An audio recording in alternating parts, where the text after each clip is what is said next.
Good afternoon, ladies and gentlemen. It is Tuesday, January 31st, 2:02 p.m. We are having a special meeting of the City Commission of Lake Helen. Thank you all for being in attendance. Let's rise. Let's take a roll call. Zone 1. Zone 2. Zone 3. Here. Zone 4. Here. The Mayor is present, as well as City Administrator, City Attorney. First question. Sounds like y'all can hear me from here, but can you hear me? Can y'all hear me? It sounds good up here. I can hear myself. That's unusual. Okay, let's rise for the invocation and pledge allegiance. Heavenly Father, we thank you for being here with us today to do the business of this city. Help us to do it with true intent for the good of the city and to work together to find solutions and a path forward. In Jesus' name we pray. Amen. I pledge allegiance to the flag of the United States of America and to the republic for which it stands, one nation, under God, indivisible, with liberty and justice for all.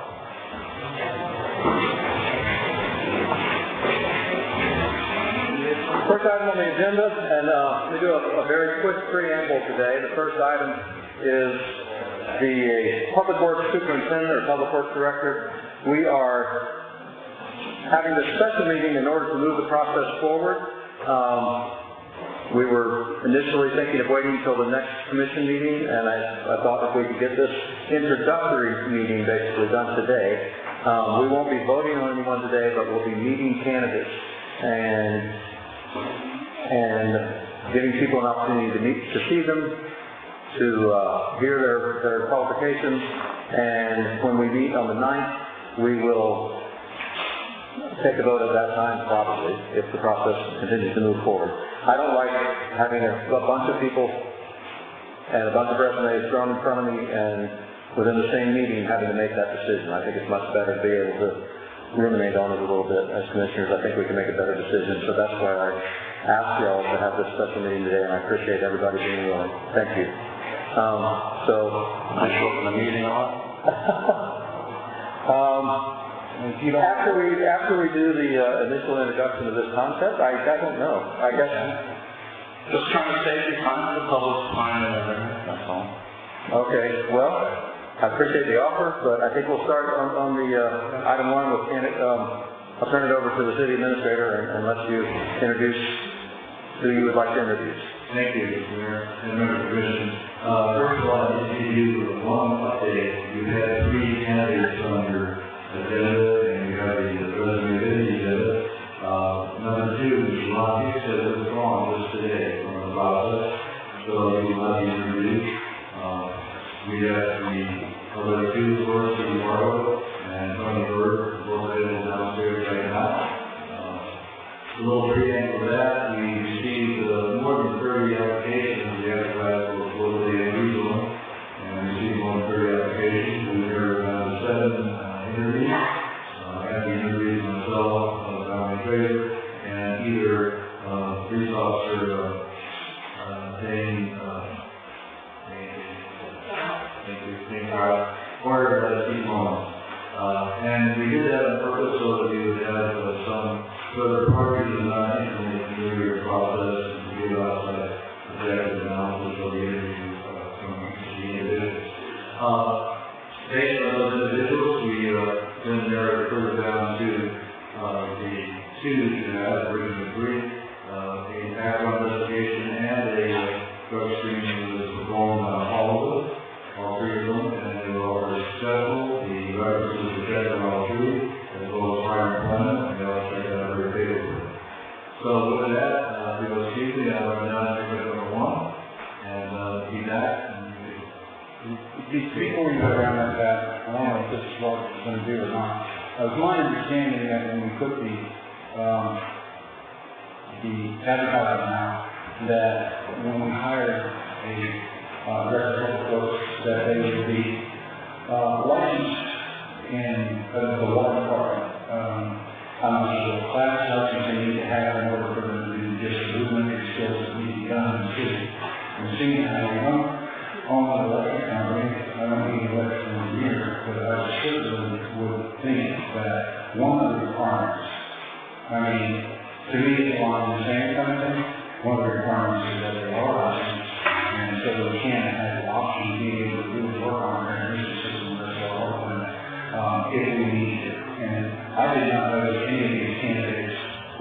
to do so. And I think on how I have in my opinion, if none of the candidates can get that licensing in probation period, I don't know if there's another one anyway. In our description, job description that we go for that, it actually allowed them a year to get that license. So, Well, if I can Yeah, go ahead. Go ahead, we're talking now, so go right ahead.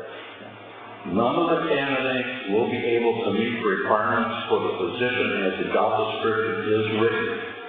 In order for the job applicant to meet the requirements, they would need to have already completed the classes in water distribution systems, completed 2,080 hours work under a licensed water distribution operator, document the plant name and hours worked per week and submitted it to the state. There are no substitutions for this training from the Florida DEP. If we hire an applicant and then he tries to obtain his license, they would have to take an approved course and pass, which takes a couple college semesters, resign their employment because we will not pay an employee to work for another company, obtain a job with a water distribution company or municipality, work for a year, 2,080 hours at 40 hours per week, 52 weeks, which is 1 year. Then they would be able to reapply for their position, fill all paperwork for the state examination, pass the exam, obtain their license to fulfill their requirements. We do not need to waste our time or their time going through this process today. I make a motion to turn down all applicants before us.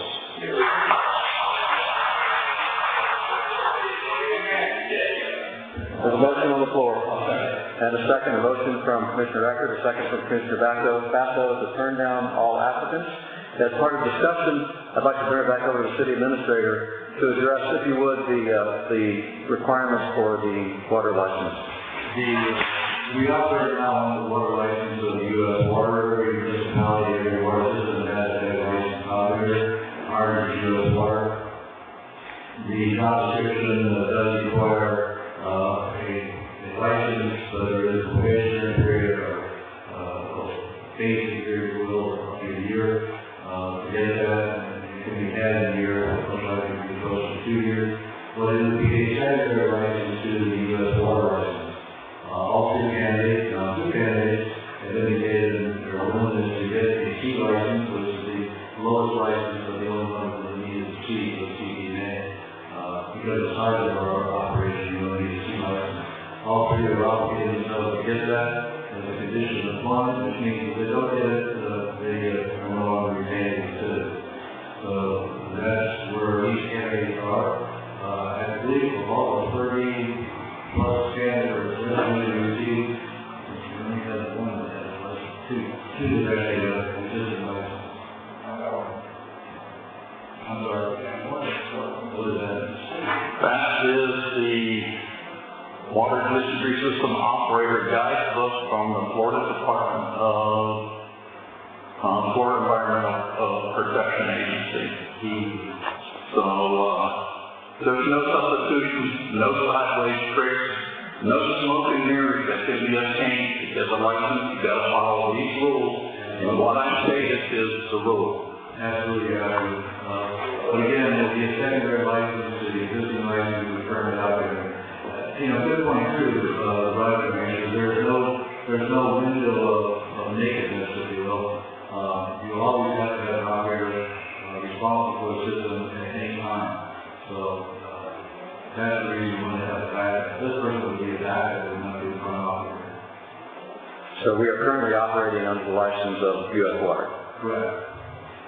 And we can do that. We have a 5-year agreement. We have a 5-year agreement, and we can do that indefinitely. There is no requirement to have somebody licensed within the city. The state requirement is that they must work for a company. They got to be employed by that company.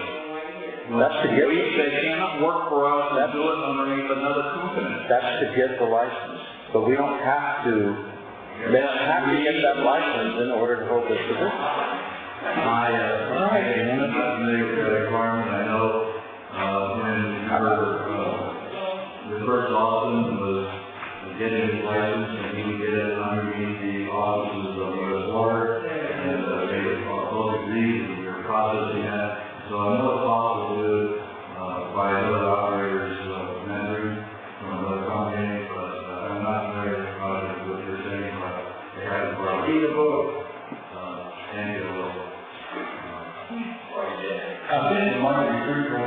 to have a discussion amongst us now about what we feel are the most critical,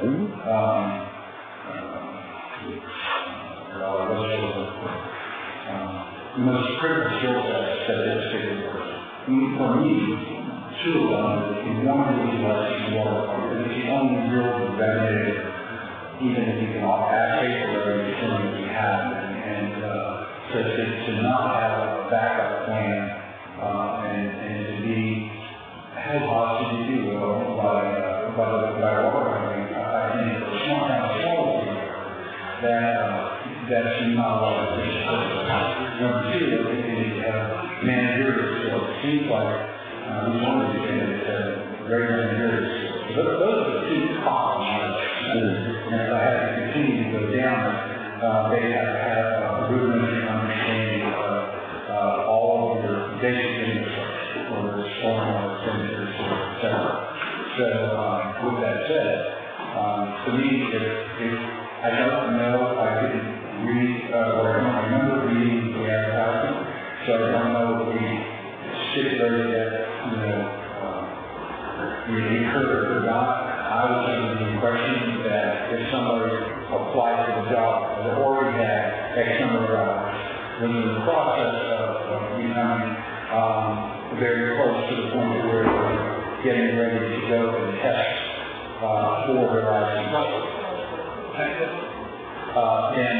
Then I would be okay with that waiting. Then I don't have to wait for somebody to, work with somebody else for a year or two, and then get the license. If they're in the pipeline and they're close, that to me was the reason why I had in the back of my head, we would give them an opportunity to have a license. But none of the candidates are close. And that's what I read And according to those guidelines, they have to get a Category 1 Level 3 license because of populations between 1,000 and 10,000. It's a Category 1, Level 3. Now he was saying, and I've always heard it's A, B, or C. Either one you get. A, B, or C has to be a Level 1 Category 3. Okay. That's basically what I was going to ask, is whether that's A, B, or C, but those levels are within each one of those levels. Okay. Well, our intent today was to meet the candidates and listen to them. We do have a motion on the floor, and we're still discussing that. There's one thing that's at the end of that paragraph. Can't hear you. There's one thing at the end of that section under level 3 that says, unless the activity is being performed by a licensed contractor working within the scope of his or her license. So all that requirement for a level 3 or class C, you can way down through, and at the very end it says, unless the activity is performed by a licensed contractor working within the scope of his or her license. And that's what I think we have, is a licensed contractor. That's how we're able to get our water system taken care of. And if you read and that's that company working for us, not our employee working for them, working for us. Well, the reason we left that is to call a licensed contractor. Basically what you're saying is they're violating the law. That's what you're saying, right? We're using our job description. No, not the job description. I'm saying our contract is whoever it is. No, we're not a contract with a company that is licensed to do the water. Okay. That's legal. That's legal. So having somebody try to get their license underneath somebody else is not allowed by the DOT regulations. So you're in the process of getting the process of getting a license. Okay, so we're in compliance now. So even if these people never got a license that we would still be it's only taken 2 or 3 years to do it. We still have compliance with the law. Yeah, right. It's not like the contract with the law. Right. Okay, so your question is, none of the candidates meet the requirements to be hired according to the job description. And according to their rules, they would never be able to make it within the time frame required. So why do we waste the time of hiring them so we can hire them later for not meeting? Well, I what it does work here? I actually have an answer for part of that, and it's a reasonable question. I'm not being argumentative. The question being, why should we hire somebody that doesn't have these qualifications? And my answer to that would be, we still have a full department of public works that we're doing to support the city, and that work needs to go on. And it's not just water. Water's a big part of it, but it's not just that. It's a lot more than just that. It's managing the staff is a big part of it, and keeping the staff working, keeping the work well organized, all the preventive maintenance, all those other types of things. They don't meet the job description. They can do 3/4 of the job, they're missing 25% of the job description. Why hire if they're not going to meet the job description? You're trying to smoke screen like Lee does. I'm not smoke screening. Flat out black and white. Follow the black and white. And color. You want to add the color to it. Commissioner Rector, I'm not smoke screening. I'm trying to have a conversation. And I would You're appreciate blowing all around the bush instead of coming right straight out that none of the candidates will be capable of meeting the job description within the time frame allowed. Why waste ours for their time and ours? You asked the question, I was trying to answer it, and you interrupted me saying I'm not answering it. I'm not thinking that around the bush. You asked the question in support of your motion. I'm trying to have a conversation about it, and you're telling me all I'm doing is smoke screen. I'm trying to answer your question reasonably and logically. The same thing Lee does is trying to prove that these people should be hired. If Lee is trying to ask reasonable questions, then maybe I am, but all I'm trying to do is ask and answer reasonable questions. That's really what I'm trying to do. I'm not trying to obfuscate. I'm not trying to smoke screen. Then quit beating around the bush and come out with your question. My question was an answer to your question. Okay.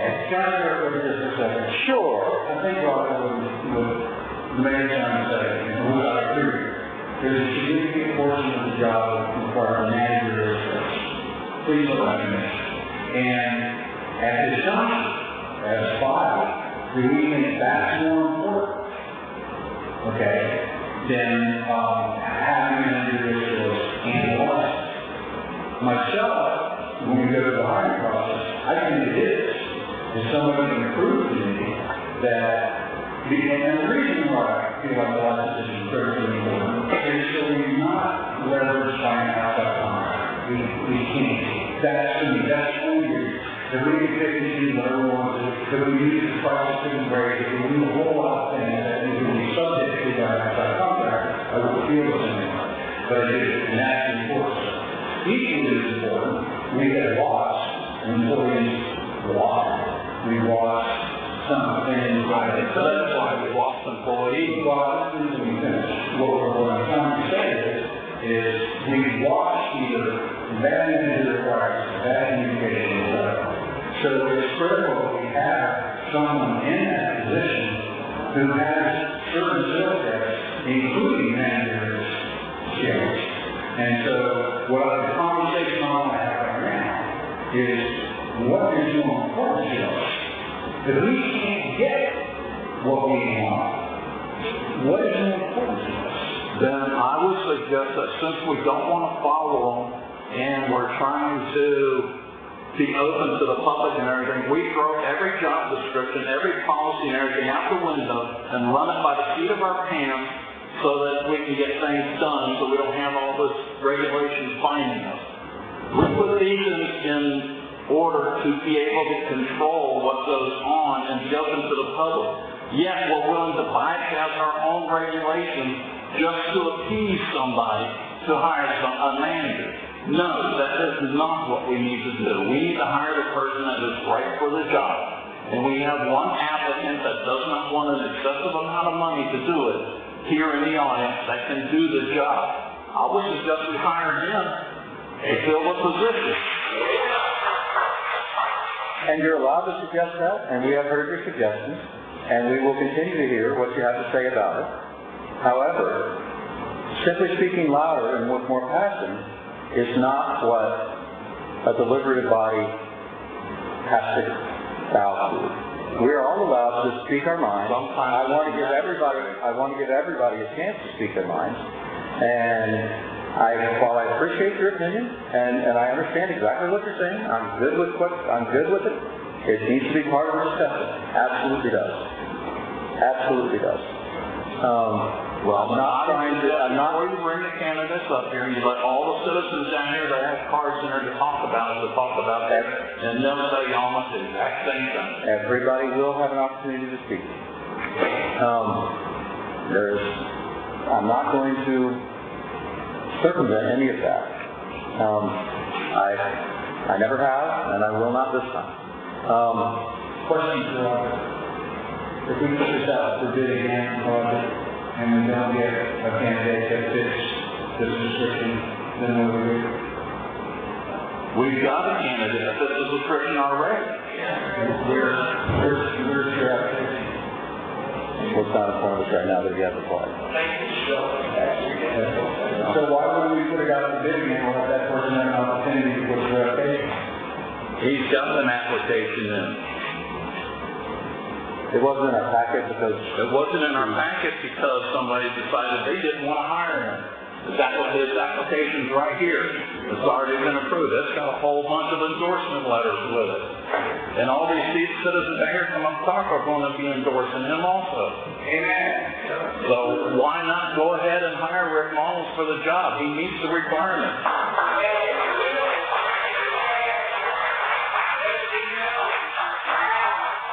ladies and gentlemen, please. Thank you. The reason why is, again, as I said, simply saying it loudly, saying it with passion, does not... Well, why don't you resign so we get somebody in there that's going to be doing the job the public wants them to do? This is a fine day to be alive. I thought it was going to be an exciting meeting. I do not mind your asking me to resign. I decline the request. I am not going to resign because you think I should do the job differently, or because any individuals think I should do the job differently. I'm going to do the job to the best of my ability. If I think that I cannot do the job, then I might resign. But until we get to that point, we need to do the business that we have before us today. And to put forward another concept that I wanted to bring forward, talking about not having a water license, it follows on to some of what Commissioner Basso was saying. And this is just a personal observation, has nothing to do specifically with this, directly with this, but it is relevant, I do believe.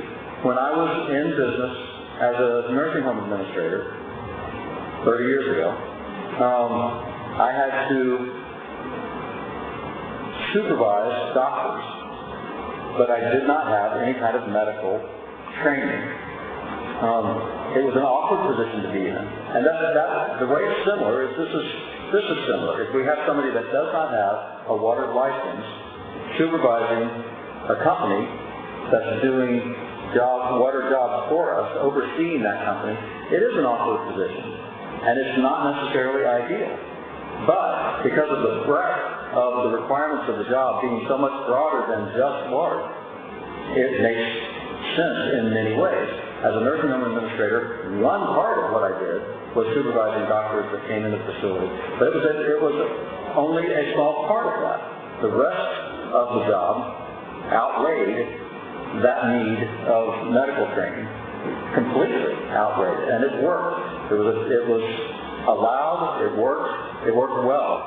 That's why these regulations, we can have our water license covered by a contracted company, in this case U.S. Water, and it is all that is required. As our city attorney said, that is that is us meeting the regulations, is having U.S. Water license under contract. That's all we have to have. Now, we did discuss as a commission the preference for somebody with a water license to be the public works director. That is a preference. It's a preference of mine. I like the idea, but it's not a requirement. And I'm not going to throw out everybody else and bring it all down to this one linchpin simply to satisfy a personal agenda, as you seem to be It's wanting not to a do. personal agenda. Well, it seems You to be. are totally wrong. Oh, yeah. And yes, you are. What did I say that was wrong? That it is not a requirement that they have a license. In our old one, it was a requirement they had it before they employed. Now it's a requirement to have it after 12 months. They still have to have a license. They cannot get it.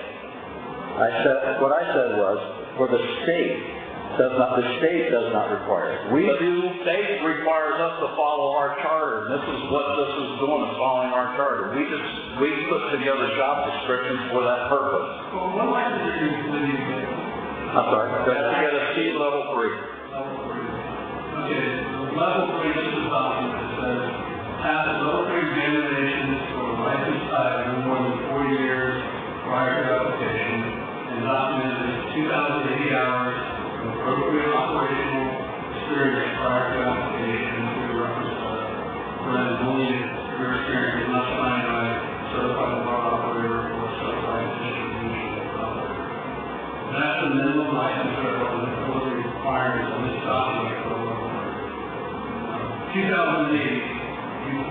I don't know how long you got to keep this document. Maybe you've already got 1,000. You could get 2008 this year, so you have to work. It's 1 year. It's 40 hours, 52 weeks. That's 1 year. So that's all of 1 year right there. So, but I don't know how long you have to do this. 2,080 hours. I don't see the college education work. I'm just reading. No, but it's the classes, prerequisite classes you got to take before you get your license to be able to work under somebody. I'm just reading what the. Or get your certificate, not your license, but your certificate to work under somebody.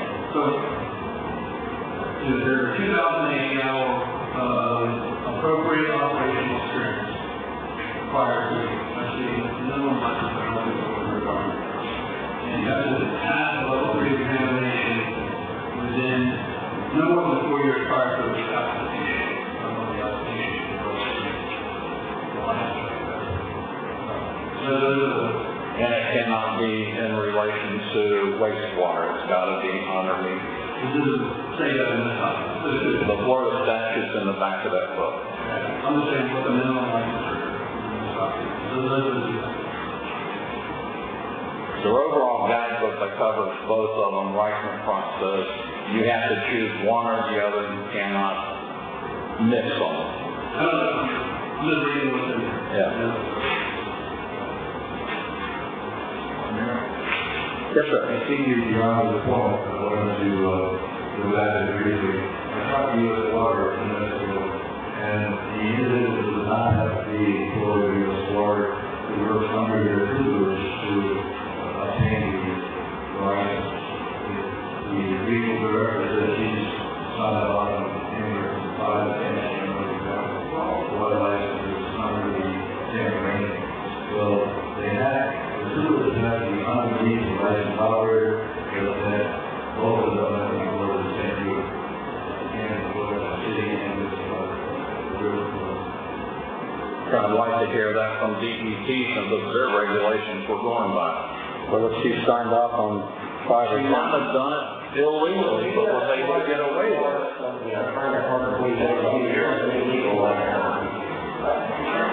Not everybody that does something different than you take is breaking the law, right? It's different than what the department that rules it says. The same department that signed off on those licenses? I don't know. This isn't a court. The motion that's on the table with the second is, I'm sorry, do you want to restate that or should we have it read back? I don't want to misstate it. Make a motion to turn down all applicants before us. I have a motion and a second to turn down all applicants before us. Is there any additional discussion on this motion? Yeah, I have a suggestion. It seems that you should probably clarify most everyone here, and the public, by splitting the department into water and public works. Hire one of these applicants as director, maybe at a lesser amount, delay them to maybe be part-time, I'm not sure how that would work, but that would allow the public works director and the opportunity to work under someone with electric knowledge and obtain their license within the year for 18 months. I'm not sure if that's agreeable to everyone, or if it's even, there's a particular budget, but I just wanted to, throw out to do it all day. Well, I like to think that the person that I'm hoping that we hire, has more in their pocket, or a toolbox and managerial skills, and an overall, view of the job than just look at the water license stuff. I don't know if I ever see, the water license person working for the manager, and I believe that still fits within the guidelines.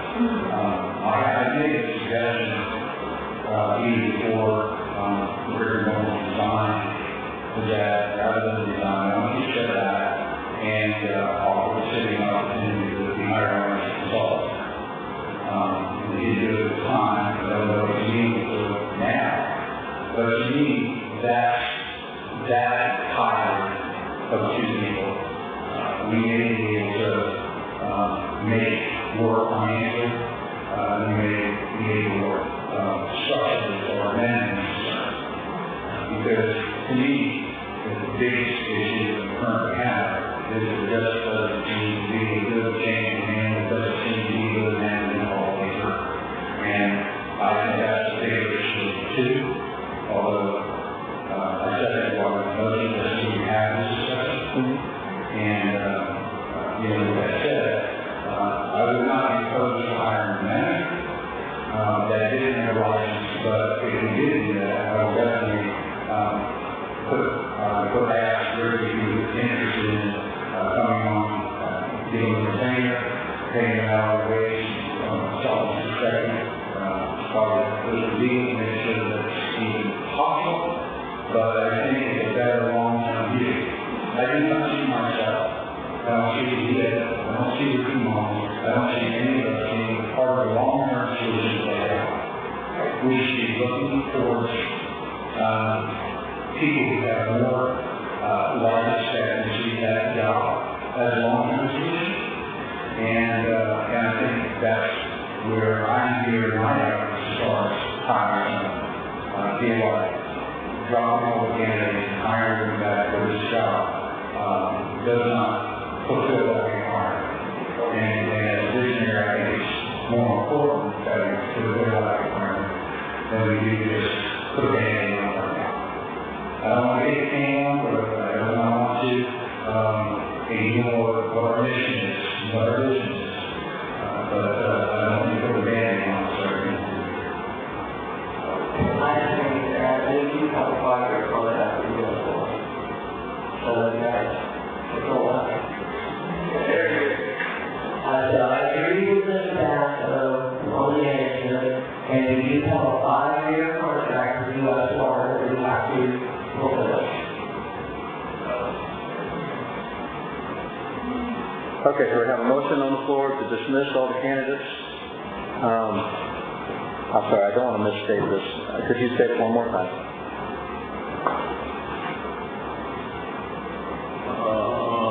Motion to turn down all applications before us.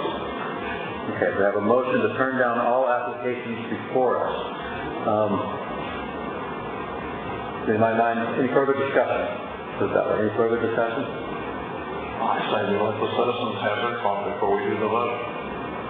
Well, I have blue cards, Public Works Supervisor. If you would like to speak now in regards to this motion, I have one from James Tyler, and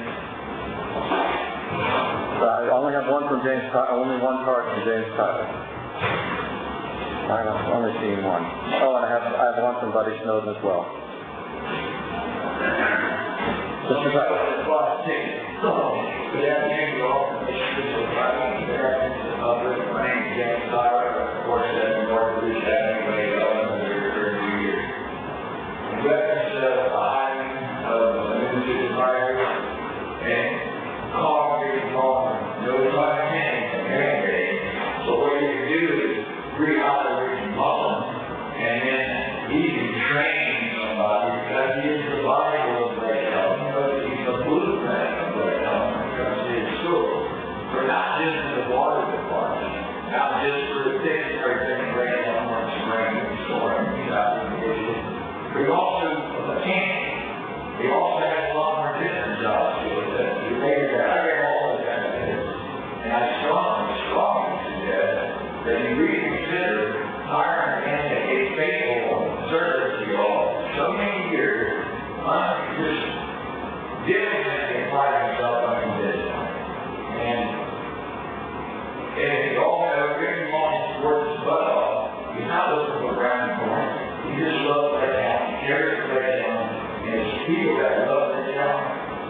Okay, go ahead. Mine is coming on staff, starting someone. He had 25 years of the same someone.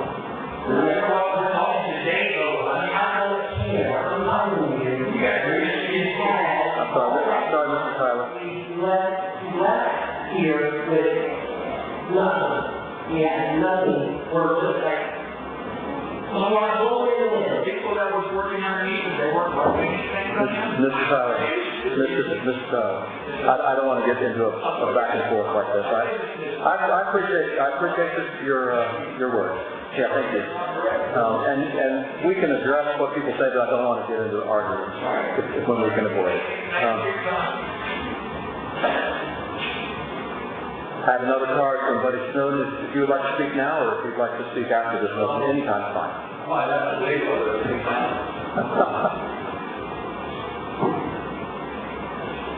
Buddy Snowden, myself. American government, city government. Of the people, by the people, for the people. We have a candidate in this room.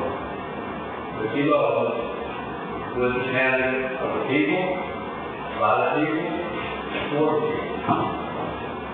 That's all about it. Thank you. Thank you, Mr. I have another blue card from Kelly Braxton.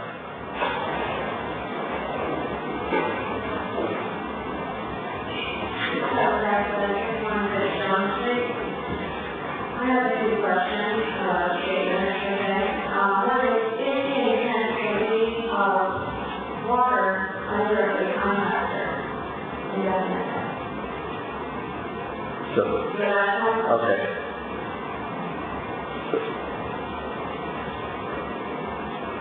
I agree with Roger's comment regarding rehiring personnel, because it's a people part of our community, and he has worked with our children for years.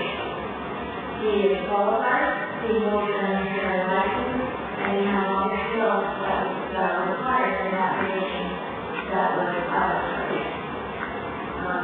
Heather, I do appreciate the suggestion,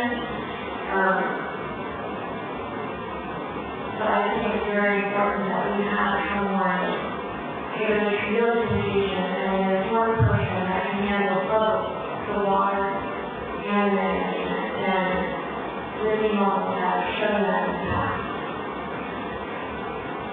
I would also like to know why we would consider hiring unqualified candidates that aren't able to meet that requirement in 2 years' time, which is looking at the job description. Unless your intention was to operate a water to a contractor. And last statement is, if there were only 2 candidates that were qualified and met those qualifications within that job time, why would they not be elected to today? Because I know one sitting here in the audience, and he never got a call back, and he did this job, and he did this job successfully. Fortunately, there are other players at the end of the race, but I myself, I will admit that I was misled in several different ways. And unfortunately, I was under the direction of not speaking with this moment directly to cultivate and actually show that I had. So, for that, I apologize. I'm not perfect. But here I am now asking for the reconsideration of this moment. Thank you. I'll sit around and have questions when we answer. Anybody? Most of them. Okay. One of the reasons he wasn't called back was that interview was, I believe, in his first interview, which was also that he said he did not want to work with me. Although he was here and all this stuff, he's still here. Was that recorded or was that just say on what you were doing? I don't know, is that interview recorded? I don't know. I wasn't in it. I'm just telling you. You were in it, and I'm just telling you what I heard. Does he want to work with me? Would you work with me? I might. That's what happened here. It's possible. The other reason, one of the applicants didn't get called back because he wanted over 120 hours or 100,000 with the law. That was why he didn't call back. I can understand that, however, he has a Class B license, correct? And he has a qualification. His request for that salary could have been negotiated if he came and do what he said.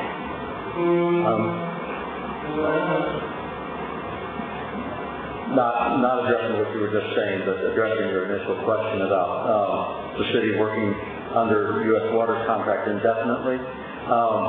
Personally, and I'm just one vote of 5, personally, I don't have a problem with that. I don't have a problem with the city contracting with a water license and having a public works director who is in charge of the full body of public works and simply works under and uses that license to cover us, and they do all the necessary inspections and supervision of the water delivery system. I think that's a reasonable way to do this stuff. I really do. I know that the commission asked that we advertise for somebody who had that water license. We've talked a lot about that, so I don't have a problem with hiring someone who does. But we only had 2 applicants who did. One was prohibitively excessive. The other is Rick Mullins, and there are a lot of issues, and we're discussing those now. And those issues really can't be denied in any way. I mean, they're significant. I'm sorry, I heard you.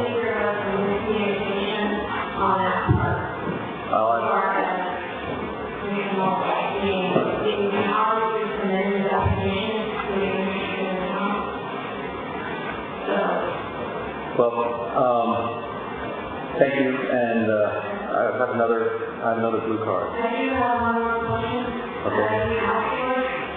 Over our project, any contribution handle our leaks, and contribution handle our replacement of hydrants and check hydrant checks. Am I to understand that we are not going to have any people really working on any of that water if we go in the direction of not having an in-house employee for the 5 feet? I don't believe so. I do not know the exact regulations that govern how that supervision happens, but that supervision can happen through U.S. Water can supervise the way our public works handles. I just disappeared. I'll speak up. I believe U.S. Water can supervise our public works department. We do things underneath their license with their supervision. I don't know how that works exactly, but it is possible. There are limitations to that. There are significant limitations, I'm sure. But anything except for me. I don't know you may be right. I don't know. I do have. Okay, thank you. I do have another blue card from Mr. Thank you, Mr. Kraft. That's okay. I do have another card from Alan Cook, Mr. Cook, and that should be Todd question.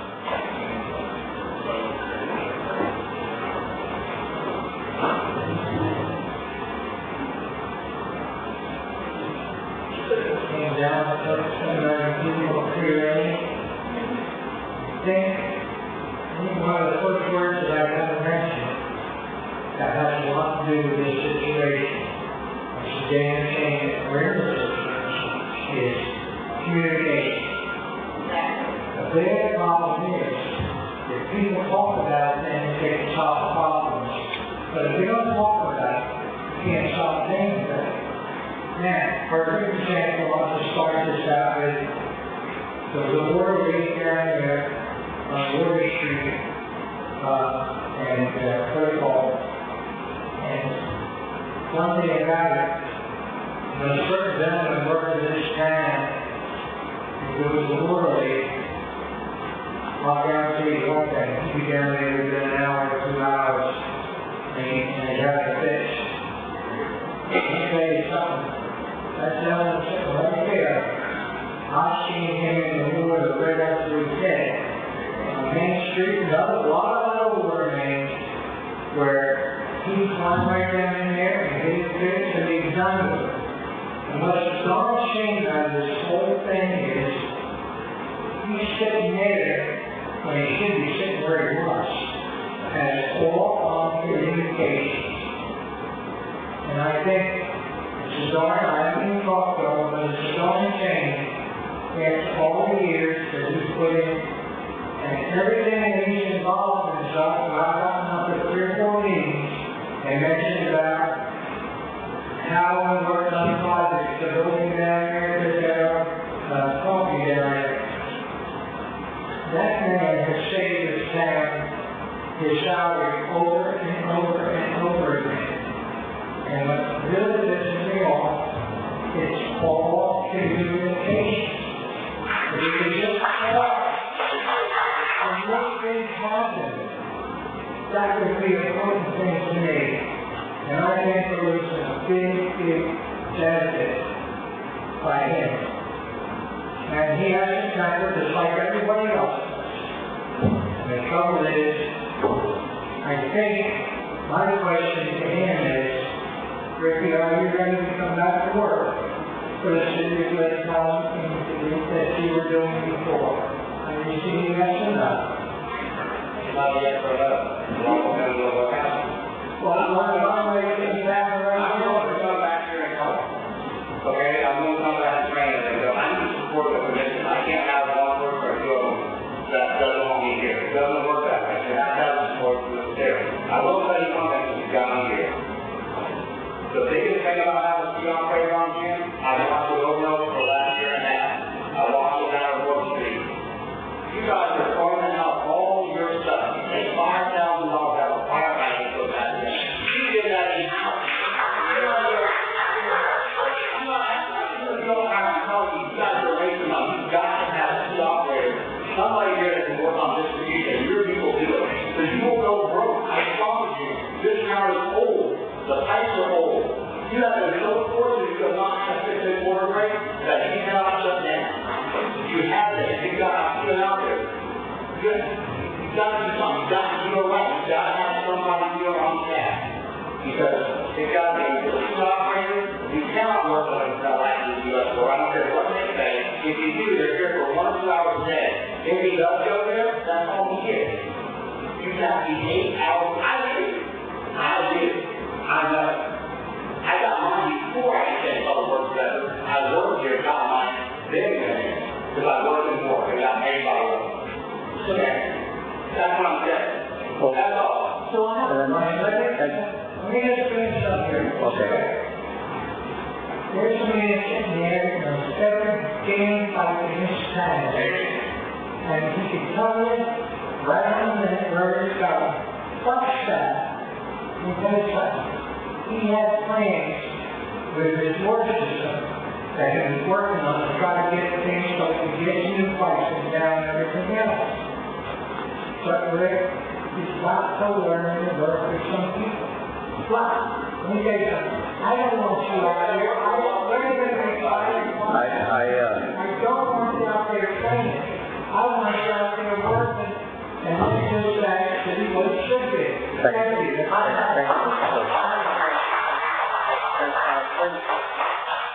Thank you, Mr. Cook. I have a question. If Richard comes back, does U.S. Water go away? No. No, but I think because I'm pretty dry. We're driving the money from here, folks, and I keep arguing this for the 15 years I've been sitting up here, is that we don't have the revenue in this community to take care of all the problems we have. Period. We don't think, I don't think we should our entire piece of the department as we before we do that. I do think that there is a way of procuring this knowledge of what's going on and paying for that. And I also think, at the same time, we're taking care of management problems that will provide all restaurant employees or public works to do what needs to be done. My biggest problem with this whole situation bringing Big Bird back to full-time in the park, is because he's not quite as old as I am, but he's getting there, okay? And I realize the reason he walked out when he did because it's higher, we lost, and yes, and it's easier than, yes. It was not good, yeah, we were just not talking about age. Yes, oh, I know. I'll stop my age. But I think people understand, you can correct me if I'm wrong, but it is higher, and so your choice was to leave rather than to figure out what to say. I think that if we're all going to be fair and honest with ourselves, we all share some responsibility, and you included. So the first thing I have to say to myself, when I have an employee who decides to walk out on me and leave me to fix whatever was left behind them, and at some point they want that, I have to ask, well, what's going to keep you from doing this again? And leave me in a worse than something else. So that's my revelation. It's not. It's got nothing to do with knowledge. It's got nothing to do with love of sin and care about seeing and the people seeing care of you. Those are my concerns. On the U.S. water side, yes, they have a contract to take care of wells, et cetera. Anything outside of that, which we're just talking about, that we sell it out to them, they don't have a contract. We don't have to get into that. It just makes no sense because they're here doing it. But every single time we have something that's not a true contract, and we work it along with it, that we're going to pay it over the buck. Now, is that are we going to piss money away from that? Probably. And so, on the way back to where I was sitting and what I put on the table was, I think it's incredibly important to have whoever's record public works also have that license, even if they have to pay more money, because if we don't, we leave ourselves exposed. Me personally, I know there's somebody out there that takes their curve because they want too much to do the job. I would say, hang on a second, are they doing more than one job? Or they're a manager of a public works department, can't carry more license to do this? Maybe they got the tools to pull out other reports. I think that otherwise they really can't do anything. So I'm where Ron was beginning of after this in a little circle, and I would just assume throw everything out, let's start over, let's figure out what we want to do, and let's go put it out again. I think we need to hire somebody that already has a license, even though we have the water department working for us, that because if we do have a problem with our system like we've had in the recent past, in which people had to stand there and monitor one leak for 4 or 5 hours while a guy came from St. Augustine to come and fix it. Another one, they said that one's not important, let's wait a couple months to fix that one. And another one wasn't important enough, they waited almost a month before coming and fixing that. We don't need to wait. If we have somebody with a license already employed, they can go out and handle those minor things so we're not wasting our money paying outrageous prices to be able to handle simple little leaks that are occurring off and on until we get our contracts going that's going to upgrade our system like needed to be done started 10 years ago. Okay, Mr. City Attorney. I'm not looking at the executed contract with the board, but I'm looking at the last one I email exchange. And the contract is a 2-year contract with a 2-year renewal, but provided that that party can terminate with or without policy 60 days notice.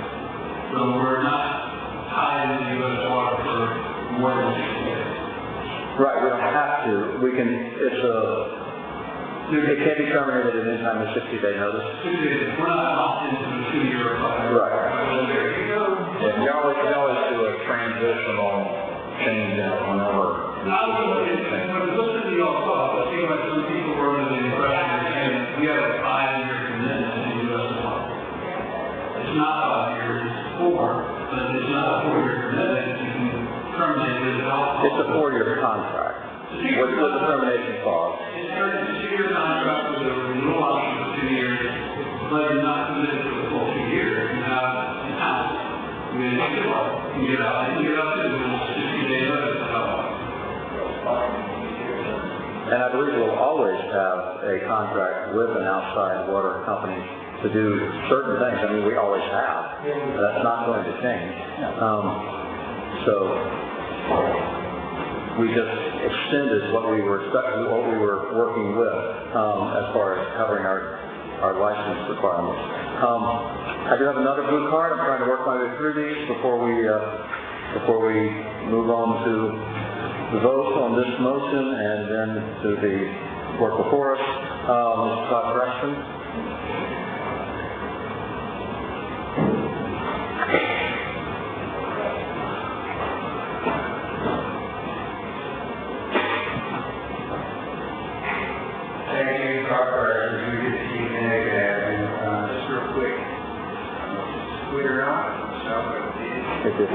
Anyways, I just wanted to point out, while you're discussing this, that 2 weeks ago, you had a major leak down the street corner of water in Lakeview, and it remained an active leak in about worse for a week because you couldn't touch it because there was nobody license to work on it, and get the water contractor out here. If they were busy, they had to get another contractor to come out here to do it. So that's the pitfall case. Right now, they're originally in-house with Class C operator's license. With the the old infrastructure distribution system, you're going to have these problems on a daily basis with ground out. I think that you're making a critical mistake, in my opinion. If you don't bring somebody in-house, I understand you have to have, outside contractor, and we always have reports that we have to rely on people for support, but we just need to have somebody in-house that's licensed. And you can spend anything you want, but those of us who've been in business before, we know how to state regulated authorities are, that ED doesn't bend rules. So before you go under ourselves and to allow us to get somebody licensed, you should clarify that, because they're extremely strict on the training guidelines. You have to work under somebody else, and it has to be full-time. It's not working for a city full-time. It has a treatment plan, and you're there, 4 hours a week. It has to be within that plan. It's just a job, 40 hours a week for 52 weeks in order to get that certification. That's why they have somebody verify it. They have to sign up someone every week. So that's all I'm saying, except for, I don't know if you heard the new audience that's in the sound about that. Thank you. Okay, I want to, thank you, Mr. Preston. That's all. I do have one yellow card from Mr. Penner. Did you want to speak now, or did you want to speak? A yellow card will come up at a different time, perhaps, but I just want to make sure we're not misunderstanding the color of the card.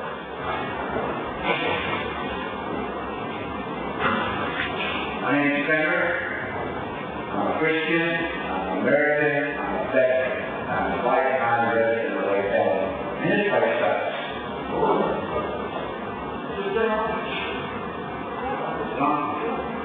That's a fan.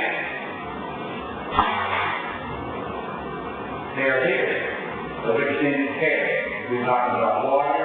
We're talking water for these cats. We're talking about water. You have a cancer from your cat today. You're hooked into that system now, I understand. Ricky Mullins will leave those 3 anti-Titan valves on that line. Don't work.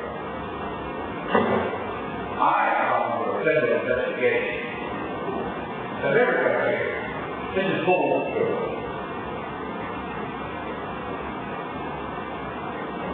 Any response? I think all the investigation was supposed to be here. And we have it. You have cancer, you're killing people, and you're not doing it. I would have taken water instead. You know what problem you got? Ricky, the solution. You people are ignorant. Then you need to be expanded. And I don't know about your old man's attorney here. making use of it or not. But you won't have this question. That's in the county. They don't care. Nobody's there. He don't care. Look at it. We can do better with the catcher. Would you like to step out behind the barn with me, sir? Let's go. Do I have your information? What? Where do you want to stand? Okay, you better do something. We've already recognized that as a candidate, so to do something. Ask the question.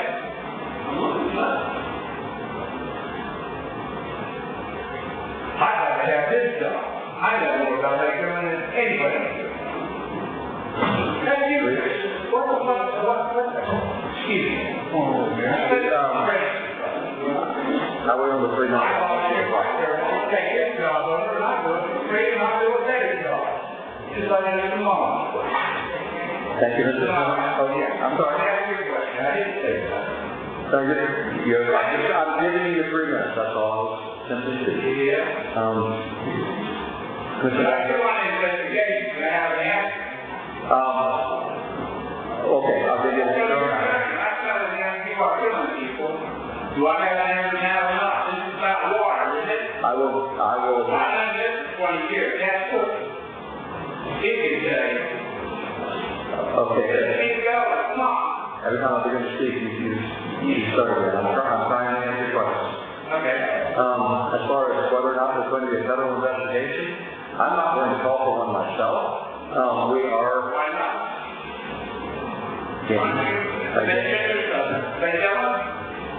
I believe we are acting under, I guess, the federal guidelines for U.S. for water. I know the this is actually the Department of Health of the state. Each state administers that. I don't know that there would be a federal investigation. Yeah, the DEP. We're acting under the guidelines. We get. Henry, the county. I don't care about the citizens. They're fighting for themselves. Nobody's fighting for this county. That I They don't. want to fight right here. That I have no. You have to have water in your house. I don't get it. I don't understand the question. The Panthers are smart enough not to drink our water, they drink the You water. have a camera for the county there. Shut up. But if the cats don't drink from our water, they drink from You're welcome to it. the Panthers drink from water that's out in the wild, not from their own. You got to take it. Are you leaving for good? Lake Illinois. I mean, Lake Nation. Yeah. That's why Lake Colby's polluted. And I never know that. Well, thank you, Mr. Turner. There's been some frustrating discussion. I think we should have a I want to answer first. I want an answer. Mr. Turner, I do not know. Okay, every time, Mr. Turner. I want an answer. Mr. Turner, every time I begin to speak, you start yelling you want to answer. I know you want to answer. I'm trying to answer you. You ain't right. Well, if you don't want to hear my answer, that's fine. We'll adjourn for a 10-minute recess. One word to brief that our water is not the worst water, it's not the best water. But we do have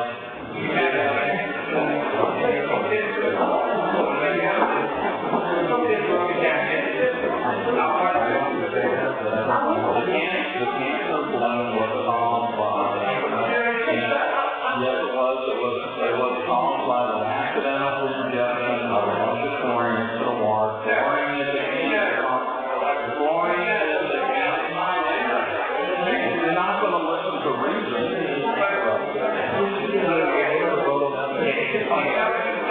The chlorine is a cancer causing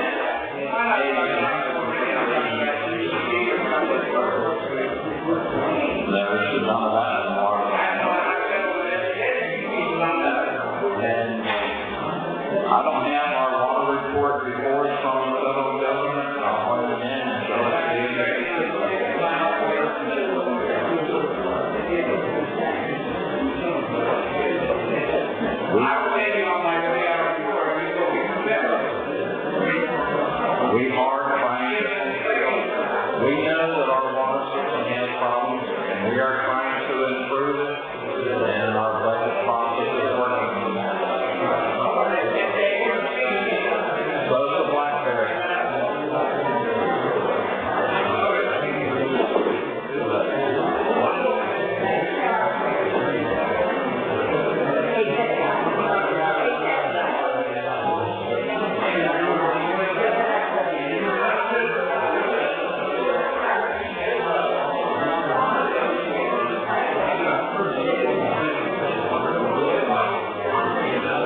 And that's where we all are. We need to walk into the shutdown. I hope it comes back. Because we don't really do it on our way into the parking.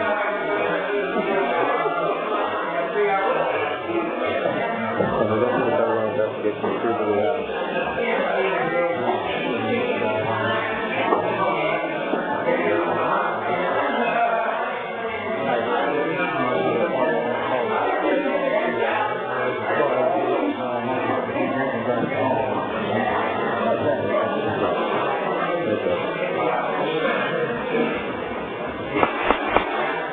Thank you, ladies and gentlemen. I appreciate your indulging us in a recess. We will begin the meeting once again. I would like to make a couple of comments. We had heard all of the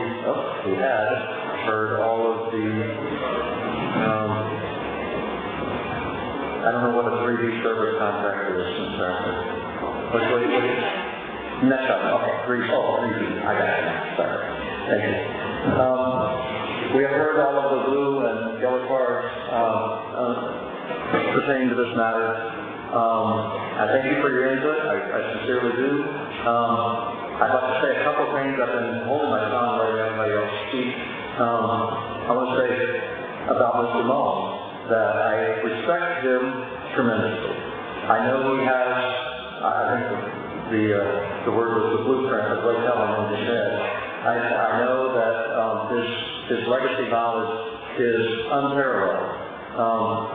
Knowledge is one thing. I know his integrity. I believe in his integrity and his honesty and his love for the city. I truly do. He worked hard for this city for 27, however many years it was that. He worked hard for this city every day, and I know that. And he was neck deep in every waterfall the city created and all that time. And I don't discredit that in any way, shape, or form. I know all of that good that he brings to the table. So please don't take my desire to explore all the options here as in any way a negative to Mr. Mullen. It's not. Flip side of that, and just because communication, we talked about communication being part of the problem that we have here, the only time we can communicate is here in public meetings. I do believe that when Mr. Cook was here and asked Mr. Mullen if he would be willing to work here, and his answer was it depends, I get that, and I understand your hesitancy, and I understand much as anybody can understand, the tension here. And you're looking for full support of the commission, and wanting to know you have that, because you don't feel, I think, it's because you don't feel you have the support of the administrator. And I think that it would be a mistake for us to hire a department head who wants to work for us and not for the city administrator, and to bypass that chain of command. I'm not saying he couldn't or wouldn't, but that's the way it seems to be going right now. I do believe that the consultant concept could be quite beneficial if we hire Mr. Mullen as a consultant and we're able to access his knowledge and understanding of how this all can and should work. That might be a great way to go, and I'm definitely willing to explore that option. I do believe we need to hire a public works director to start directing our public works. We need to get somebody in-house doing this job, all the parts of this job. Kicking this can down the road for a particular license or a particular person is a mistake. I think we need to get somebody as soon as we reasonably can. Somebody that can manage the entire department.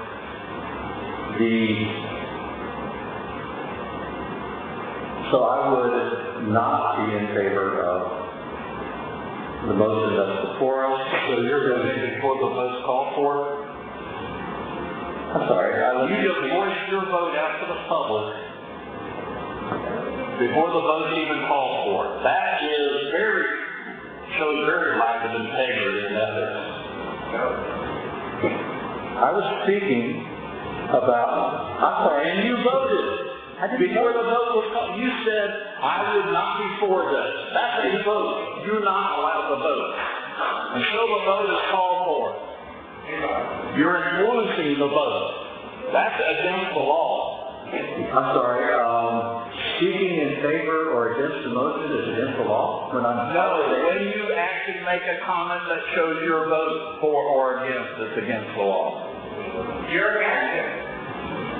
On the face of it, that's absolutely ridiculous. I'm sorry, that's just ridiculous. To say that I can't voice my opinion as You one can of the voice your opinion, commissioners on the careful board? how you do it. Well, two things. One, I think it's time that the city get back in. I'm sorry, Commissioner Eckert, You run.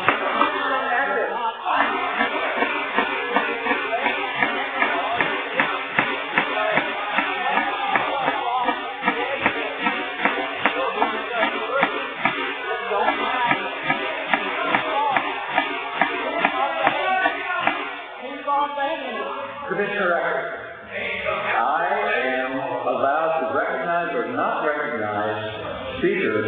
I am in charge of running the meeting. I don't like it any more than you like it, but it's my job. Somebody has to do the job. I am not recognizing you to speak right now. I am answering. First of all, I'm speaking against the motion. I'm allowed to speak against. No. I allow only one-fifth.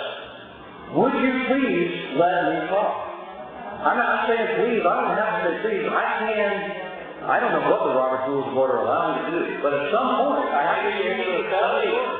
Oh, come on, stop being disruptionist for the simple sake of disruption. What I am attempting to do, we allowed everyone to speak. All of the blue cards, all the yellow cards that was also on this agenda item. I allowed all of the commissioners to speak several times. And then I was speaking also in reference to the motion on the floor. That to me seems like a very reasonable order for the meeting to take. I don't know what you would want me to do other than that. Would you like me to not let anybody speak until I've spoken, or would you like me to let everybody speak? You're not allowed to make comments that indicate what Why do you think I'm not allowed to make comments about what my opinion is? I wasn't talking about your opinion, not to make comments about what your vote is going to be before the vote is taken. You voted already. That is not true. It is not true. I'm sorry, ladies and gentlemen.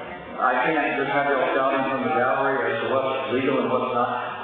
Since we have a legal question before us, I will address it to the city attorney. Is a commissioner, would the mayor be allowed to speak for or against a motion? I'm sorry. Yes, there's not been numerous times where elected officials or appointed to the board will express their opinion about it. But are they allowed to say, I am going to turn this down and I'm going to... You can absolutely say, this is why I'm not supporting this motion, or this is why I'm not supporting this motion. And the mayor is supposed to be the neutral person out of everybody up here, so... No, I'm not supposed to be neutral. The mayor has a voting right. Some mayors, one meeting and help here, the mayor has a right to vote. I have a right to vote and I have a right to express my opinion about what that vote is. And I'm doing that. I think it would be irresponsible of me not to.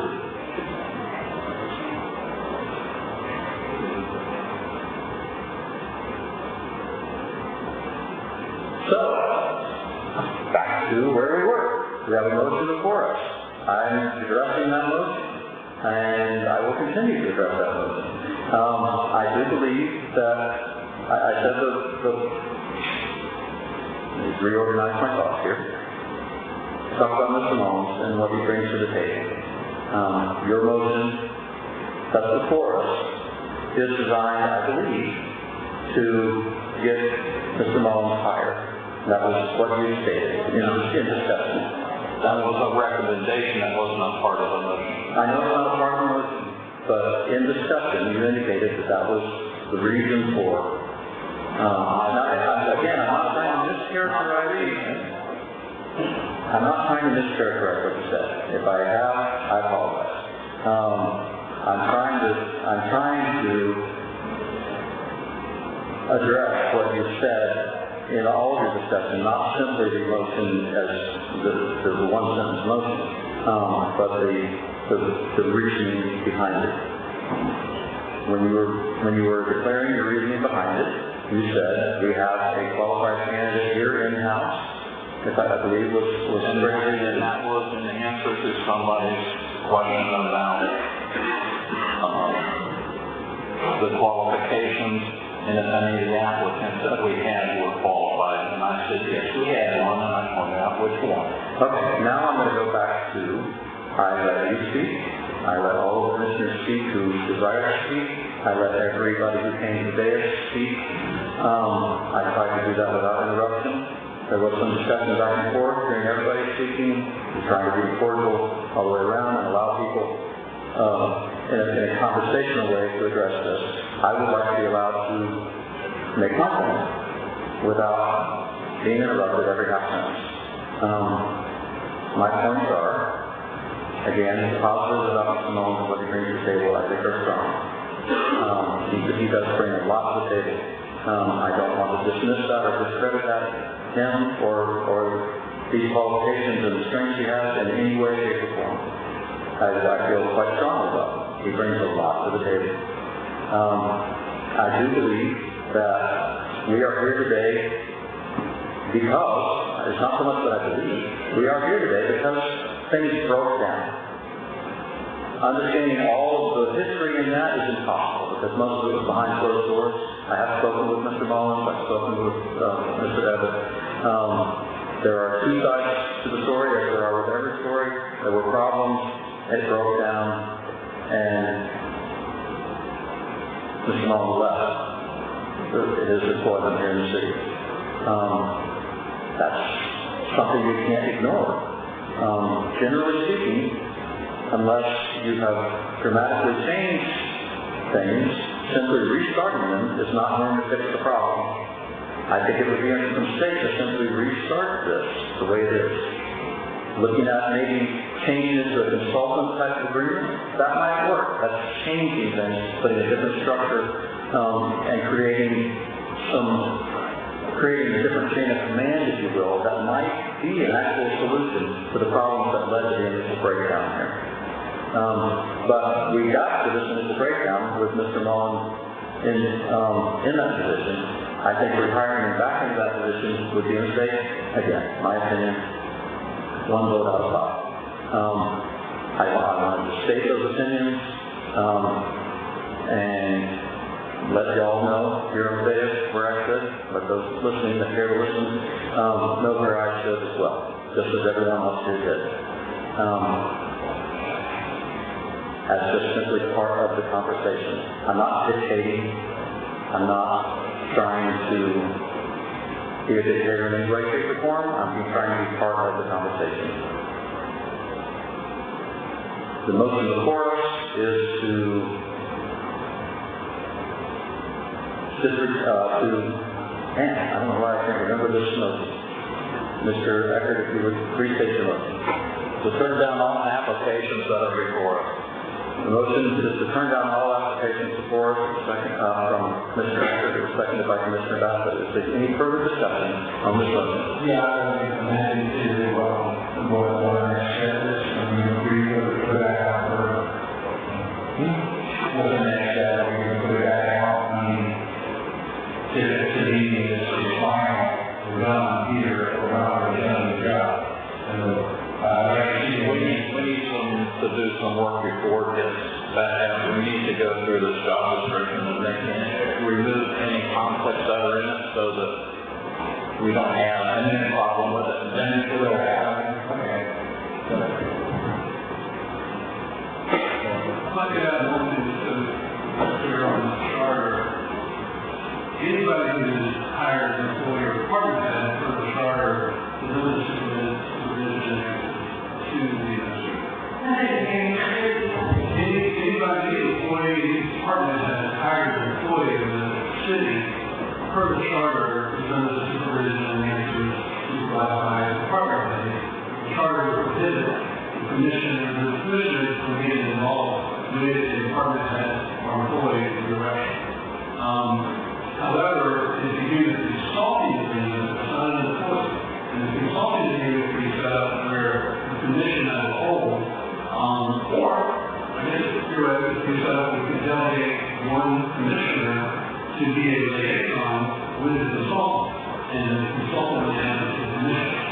But if it's an employment situation, you can't do that. Answer to the another supervision of the administrator. But we do have flexibility if you do the consulting position. That's not important. Thank you. So we have, it's a reasonable question as to what, where this vote will take us. If we accept this motion and discard, for lack of a better word, discard all of the applicants, we'd be basically back at square one, in my opinion. We'd be rewriting our next advertisement for our next batch of applicants. Now we might, I'm not discounting what you're saying, we restart, revisit all of the details that go into making that happen. And that's what you're asking, that's what you're wanting to have happen. I get that. And I don't need to restate what you said. But that's where we are. So, knowing where we are, having discussed it thoroughly for an hour and a half, I will call the question. Zone 1. Yes. Zone 2. Yes. Zone 3. Yes. Zone 4. No. And I vote no. The motion carries. All applicants are discarded.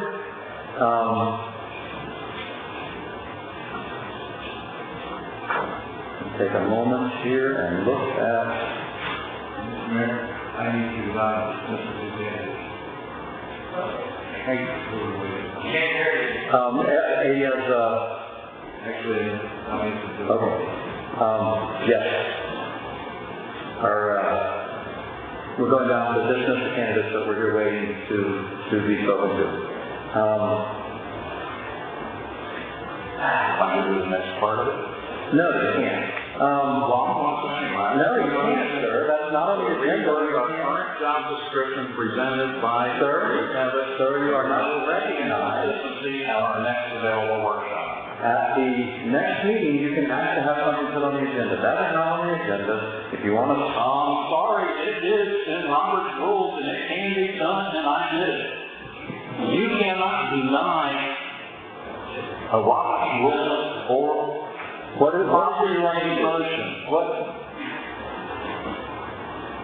I can follow the agenda You as written, and And the agenda leaves it open to add in motions and everything else, and this ties into what we just dealt with. And there's a next step to it. Just because we are in disagreement on so many things, if you don't like it, and you cannot handle confrontation. Oh, yeah, that's why I'm sitting here handling it day after day. Well, that's why you're always stopping people from voicing their opinions. No, I'm stopping people from taking over the meeting when it's not their job to run the meeting. Anyway, I made a motion to rework our current job description presented by the Abbott to remove any consistencies. And if you would like, So that we can go on and get out a proper job hiring advertising. so, when we did it last time, and you didn't do that then, Because I didn't know the city was going to submit what they did, and I had to go through it and see what was in it and compare it to what the requirements were before I could make an opinion. And I just got to doing it this past week. This is the first meeting we had since that occurred. And I'm bringing it to our attention now so that we can get it done, so we can get the hiring process back in line. okay, so you have done all of your preparation for this, and I'm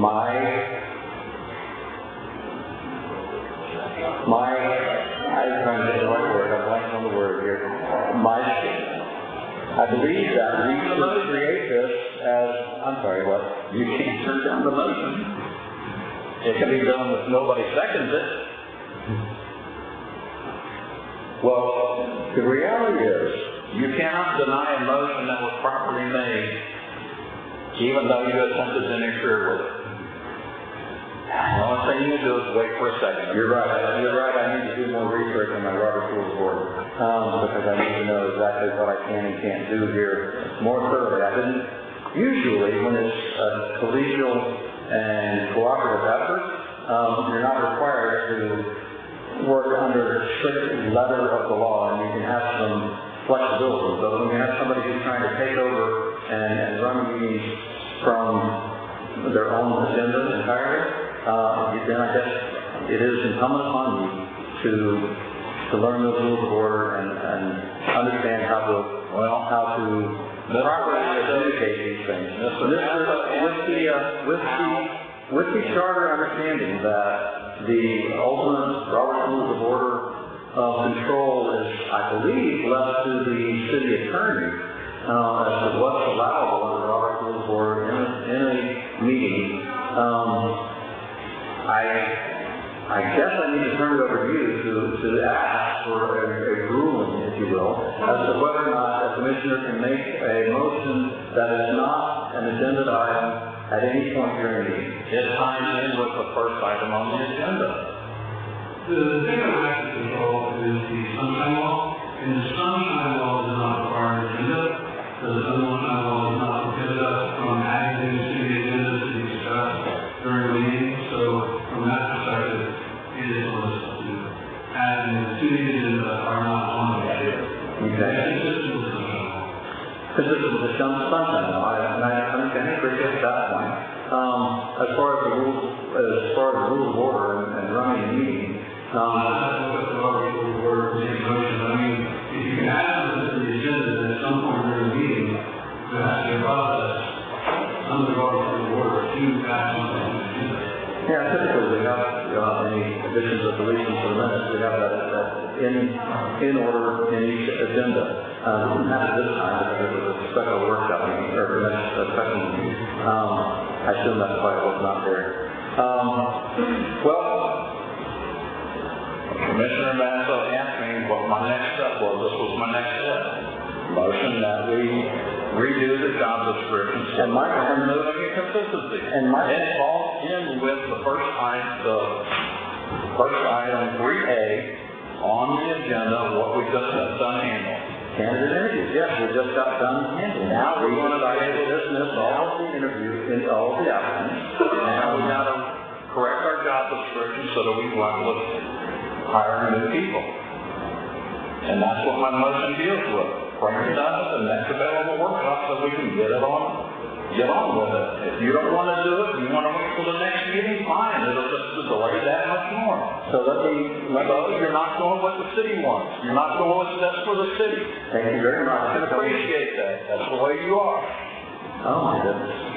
You know, there's nothing here tonight to listen to you a lot once, okay? One of you needs to recognize and one should be sure to shut up and move on.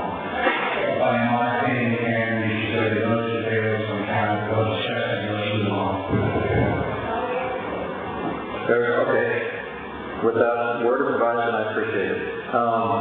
There is a motion on the floor. If you would restate your motion, sir. To rework our current job description to remove any consistency at the next available workshop. Is there a second to the motion? So the motion dies for lack of second. I would like to say that my intent would be, at this point, at the next meeting, to have an agenda item added that we do basically that we address that at the next meeting, so that everybody will be prepared in advance to advertise and start the process again. Is that basically what you're looking for? We still need to bring out a workshop to discuss the items so that we can finalize it at a meeting and approve it at a meeting. Okay, so it's a call for a workshop as opposed to simply doing it at the next meeting. We have a workshop on the 4th of February. Thursday. We have a workshop on the 2nd. Do you want to add that to the agenda for the workshop on the 2nd? Is that what you're asking? If we want to expedite us getting back out into the hiring process, yeah. Well, the whole point of having this meeting today was to expedite, so I certainly do. Does anybody have any objections or thoughts about putting this on the agenda for the workshop meeting on the 4th? Just correct that accordingly. Okay, so at this point, I believe we'll have that on the, what? I didn't hear what he said. He said we should direct staff accordingly to be prepared for that. So I believe that's what we'll do. We'll put it on that agenda, or put that on the agenda for the workshop meeting. Is it Thursday the 4th? The 2nd, excuse me, Thursday the 2nd. It'll be on that agenda, and staff will be prepared, and hopefully commissioners will as well.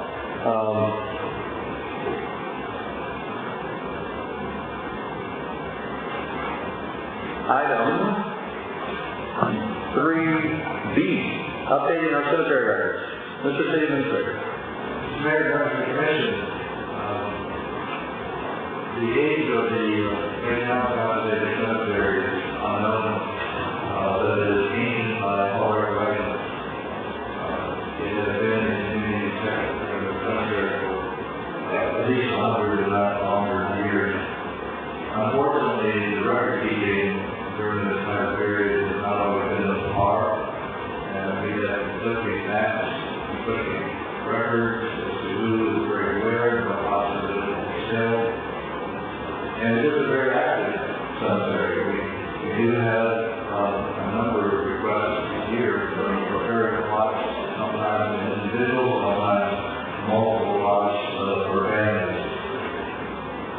We would like to be able to bring in a group that does nothing but review the records, the maps, digitally goes out of the field, reads headstones, does all necessary work to produce a digitized location map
The request was to postpone this particular agenda item until we get some other ducks in a row. Is that it? Well, we can come out with any budget, we'll see how many, and we still have to look at next year's budget.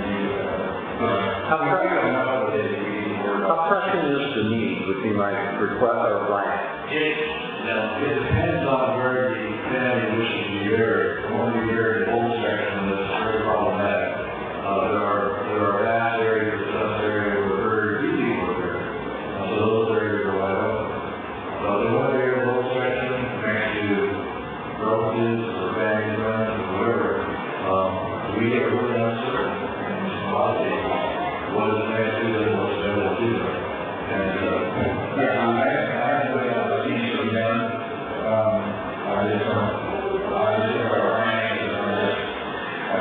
This doesn't seem to be up on fire or Well, I guess what we have is a motion to table this item. Yes. Until a future meeting. So there's a motion to table, so that does not require discussion, I believe. I'll call a question on that. Zone 1. It's just a motion to table, and we'll bring it back at a future meeting. No. Zone 2? Yes. Zone 3? Yes. And zone 4 is a no, so 2 yeas and 2 nays. I'll vote yes, and let's bring it back at a future meeting. So this is officially tabled. And since we didn't do additions and deletions to the minutes, I believe we were going to delete item 3C, is that correct? Or did we want to address 3C? 3C we like to leave on. Oh, okay. Well, then item 3C, approval of Trustbuster 5K contract. Mr. City Administrator. We had a proposal from the same rate company that ran our most recent rates on December 31st. And, excuse me, 24. Anyway, they had said that they proposed again for next year, proposal same dollars as the ones we just operated, which is $15,009.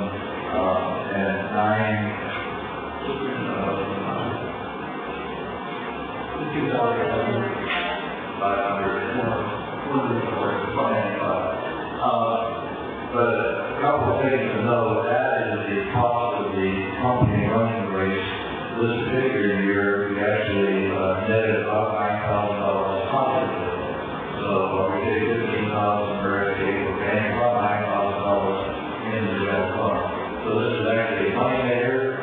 Most of the money came from sponsorship as opposed to portions of the NEB.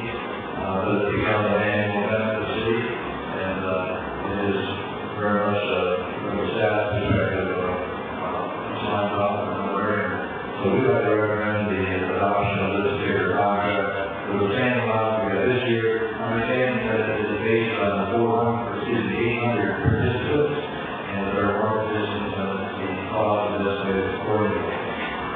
This year it is the same thing. The original proposal is $13,000, and it tested up to $59,495. This is the proposal to start out next year. Motion approved. Second. A motion from Commissioner Basso, a second from Commissioner Eckert to approve the contract for the Trustbuster 5K. I know I have a couple of blue cards here. Ms. Basso, would you like to address this? And I'll say as you're coming to the mic, thank you for this last one. It was, again, a tremendous success. Thank you. Thank you. I just have some questions. I'm sorry. Not very well.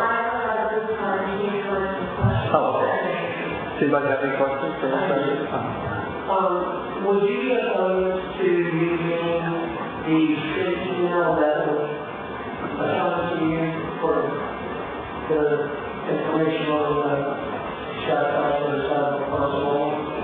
I provided the email for registration contract, however, I did receive other emails, and I'm more than happy to file those.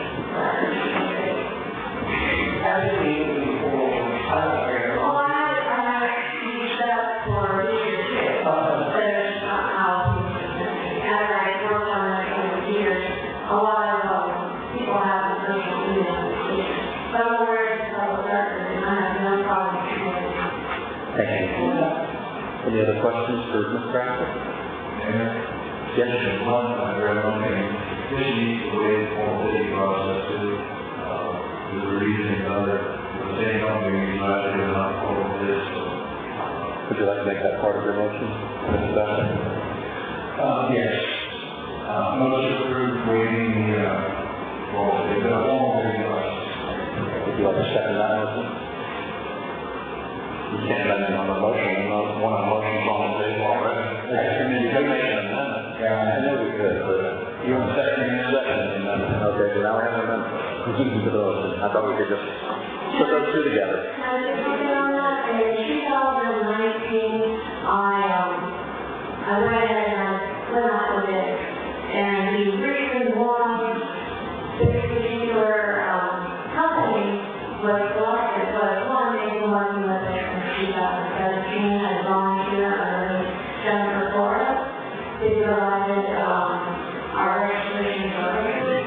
Also, when we went out for bid, we did not get the traction that we were looking for.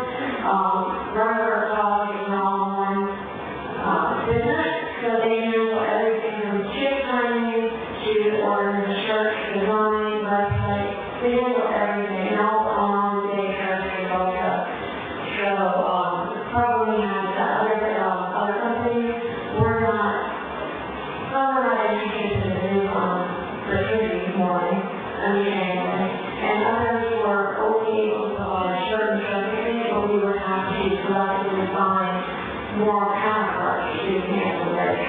So, we've been very pleased with their transparency. We receive our money, which is a big thing when it comes to our catering. So, Thank you. Thank you, Mr. Earl. Appreciate that. I do have a blue card from Ranger to address the 5 days.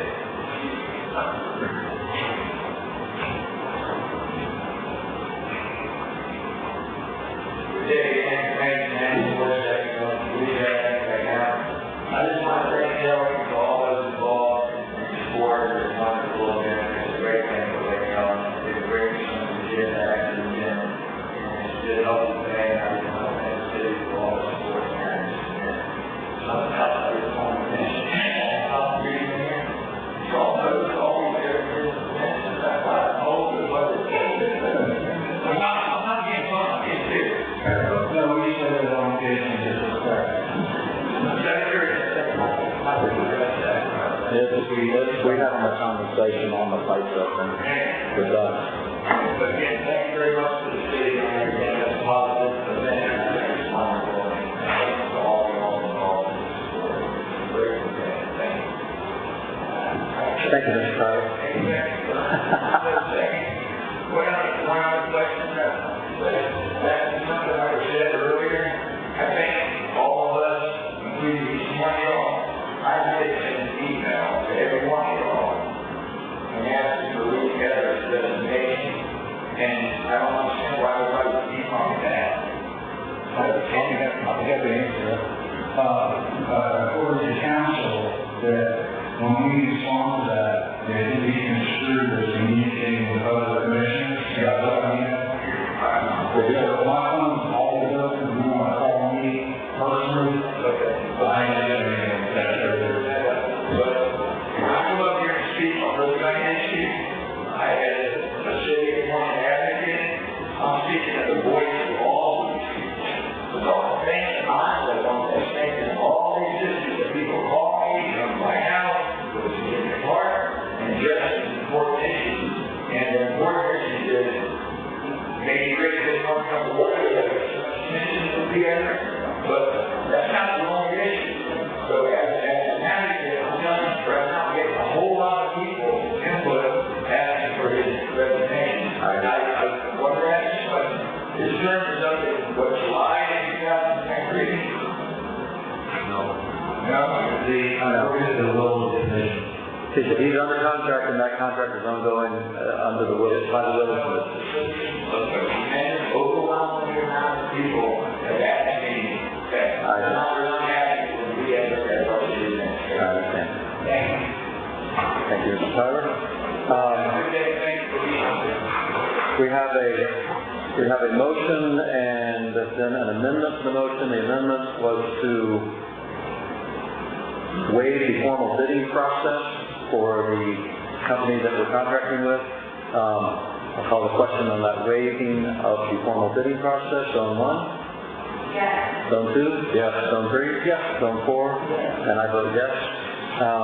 Now we're back to the motion, the amended motion to accept the contract for the 5K, special for 5K with the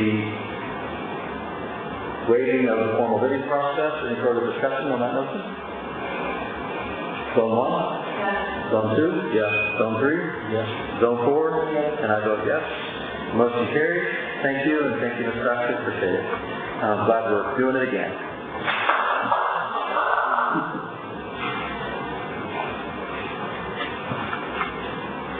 Item 3D, Lewis and Clark Circus. Mr. Mayor, Member Commission, Lewis and Clark Circus has asked to come and perform in the Equestrian Center in Rockville, March 9th to the 12th, second up on the 6th, is going to be meeting on the 13th. Very similar to the circus we had last year, and there are South Carolina, and something like this, I thought it was important for the commission to recognize and know about it and approve this group. They're actually asking for nothing from the city. They're willing to pay $500 for the use of the equestrian center property during that period of time. And again, they're asking for nothing, they're bringing their work bodies, providing electricity, etc. So, do it very nice. Anybody want to make a motion? There's no conflict with any other activities going on there, is there? No, interestingly enough, the equestrian, the West Rouge itself is obligated to inform us before June 1st that they have any obligation for any operators who wish to use the field, and never have done that. But I did call and ask them before they do this. They said they have only schedules.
So the chair is willing to entertain a motion on this item.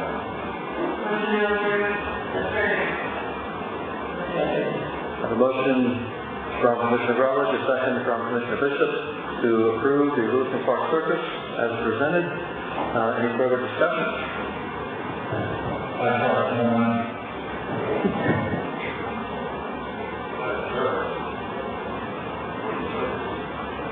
You want to? Apparently you don't want to embellish on that. I just think $500 each. I mean, you're going to set up one day, deal in one day, or set up on 6 and leave for 13. So you are how many? Probably how many days they have to perform? They're performing 3 days. 3 days, so 4 days. And set up the breakdown, or 5 days, or 3 days, respectively, you can go to the storage or a couple days. I don't know where we can get a facility for a week for $500, so at least 4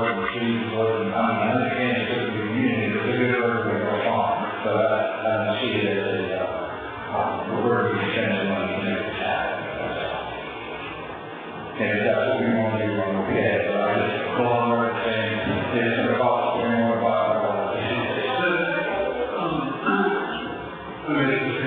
The application also requires you to pay the staff on top of $500. So it's, public staff involved is $30 an hour.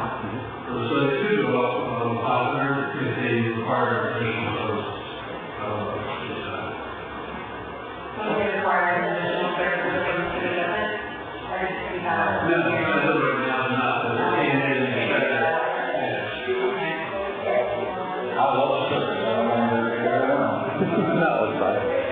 No, I think you're right. That does seem like a low amount for when they're going to be tying up the venue for, ladies and gentlemen, I'm sorry, it's just over here. It will tie up that venue for, 7 days? So that does seem low, although, what are your thoughts on that? Do you want to revisit that price with them, or does that price need to be fixed and maybe next year, if it's a success, we tell them that it's going to be? The first time, and they don't know how many people will be coming to the facility. I'd like to leave this like this year and see how we do, and revisit it next year. It's like, if it's a great success, we'll certainly, welcome on it. The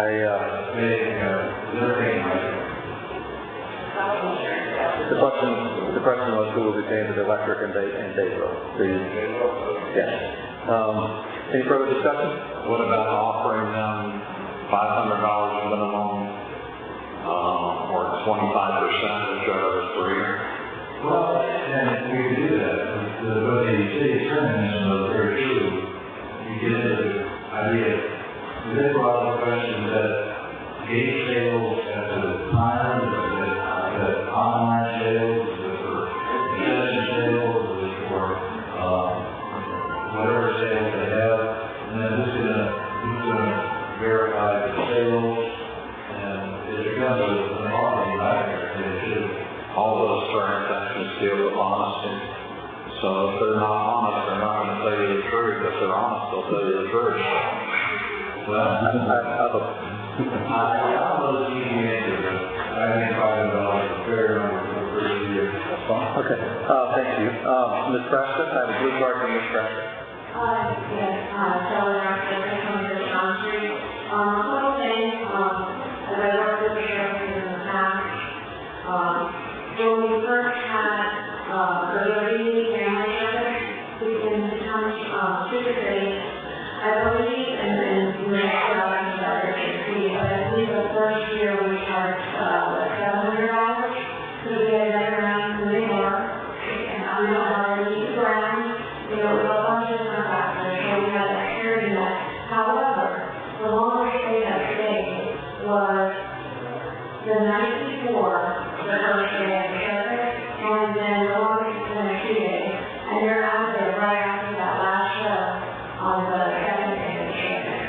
Now, we typically did Monday, but after we saw that they were responsible and respectful for our property, it was down to, I believe, 500, or maybe less. As far as electric, I know that the cost of the electric, is that something that they pay directly, or they pay money to the city, and how will that be deducted? They actually pay a lot of the electrical bills to them, and they come to us and they reimburse us. Well, Will we be reading the meter before the service comes in and rereading it when they leave? Is that how we do that? Oh, they're working from their own generator. okay. I thought I heard that. Well, yeah, that is what was said, but they are providing their own generator. And they're providing water body, so that they're not using yeah, that is quite a low number, too. Yeah, I thought that was a little low. They said that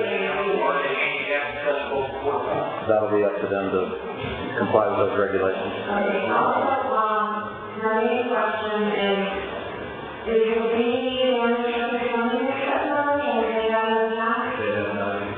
Okay, my concern would be to notify the administrator if we had a sheriff come on prior, because that would interfere with their policy.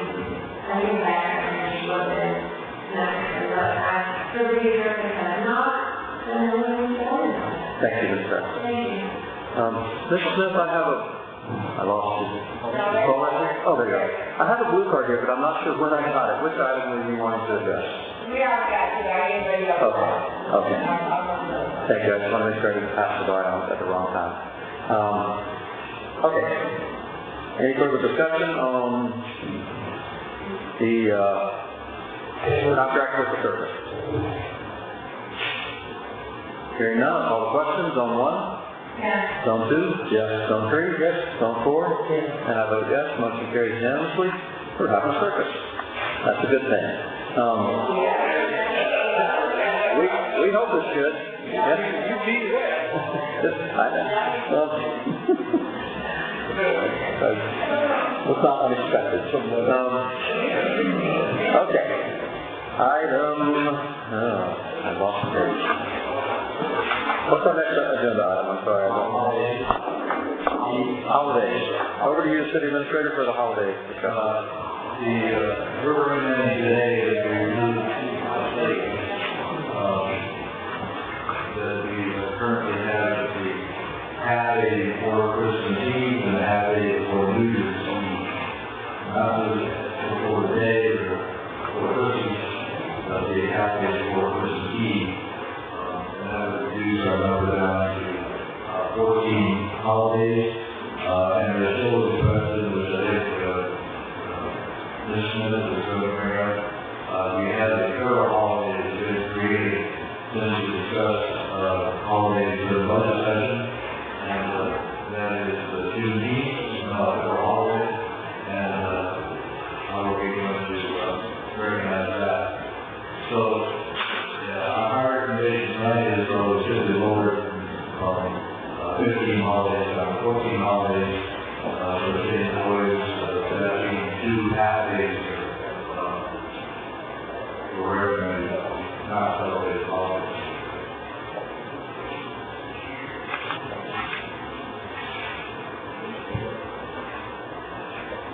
Do you need this as a motion? Yes. Chair is open. Open for a motion. It won't be effective until next year. We'll have another session for that.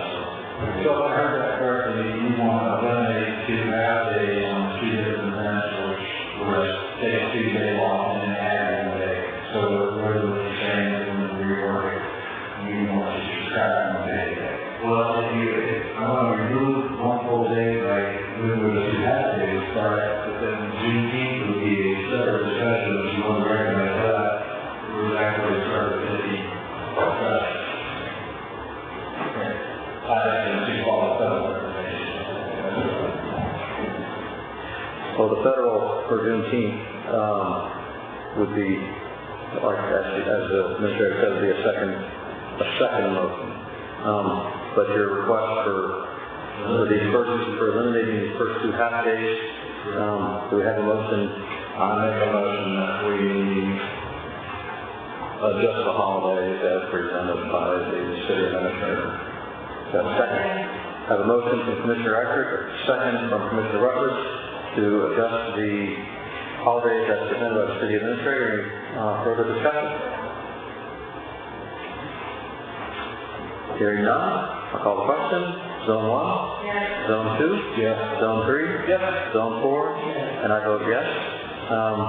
Have a further discussion about Juneteenth, adding Juneteenth as a recognition of the federal holidays. Do I have a motion for that? Oh, I'm sorry, I thought there were already motions. No, it's I wouldn't like that. Because his motion was to accept his recommendation take 2 off of 1 off. And then he also said it would, well, address Just take 2 half days off was his recommendation. Okay, I heard it all. it was all in there, but I think we need to look into it further because there's a lot of conflicting across the United States on the Juneteenth on whether it's a mandatory requirement or not. Well, if we get so ahead and do it. Well, we already celebrate a lot of holidays without taking a day off already.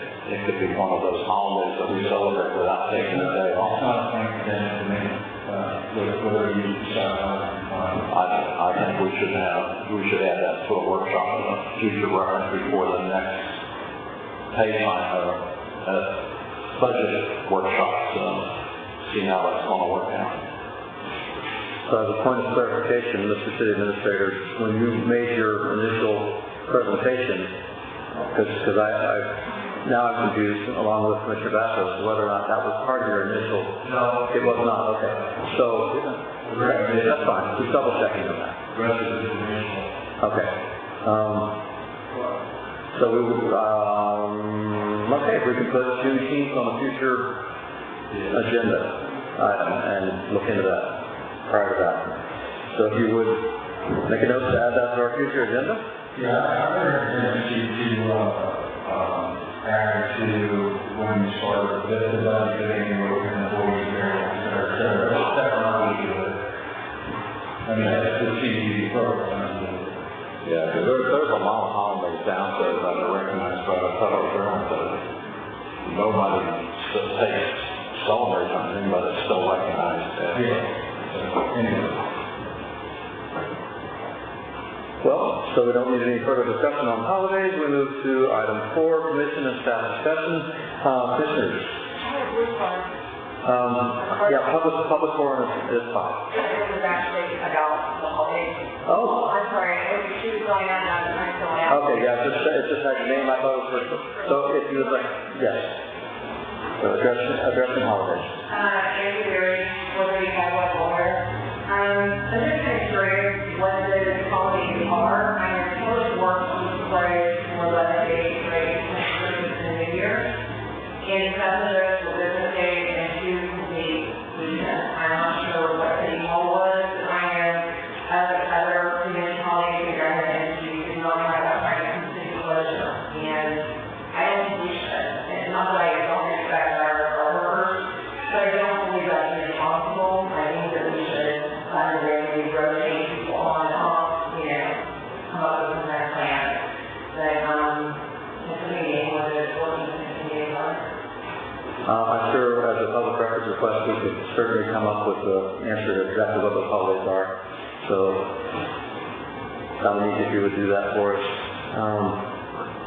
And Is that time, is that business days included in that 14 days? we did have The city administrator has the right to allow people to take vacation and personal time, and that's what occurred on those 7 days, is their vacation and personal time. Some of those people were on vacation, they got 7 days paid, and I'm not that I'm opposed to them personally, I think that we should be smart, if you want to get them off, rotate it so that somebody's always on time. I think it's the city administrator did bring that to the commission prior to that, and we did approve that.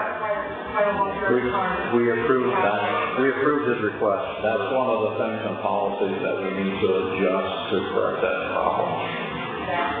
The way it fell this year, he requested that we shuffle a couple of things and allow that long window. And it was controversial, that's why he brought it before us, as opposed to just doing it without discussion. And we did discuss it before the commission. The commission did discuss it, and we did approve that. It may, in hindsight, you're more than welcome to tell us it was a bad idea, and maybe it was, but we did discuss it and approve it. I know even supervising elections, a lot of them just long holiday weekend. I understand there's a lot of ways to skin that cat. Well, And we did discuss it at that time. Was his discretion, and that there was going to be a day or two break in between. As I said, we discussed it, and he did bring it to the commission, we discussed it, and it was approved in advance rather than it being just something that was done off the top.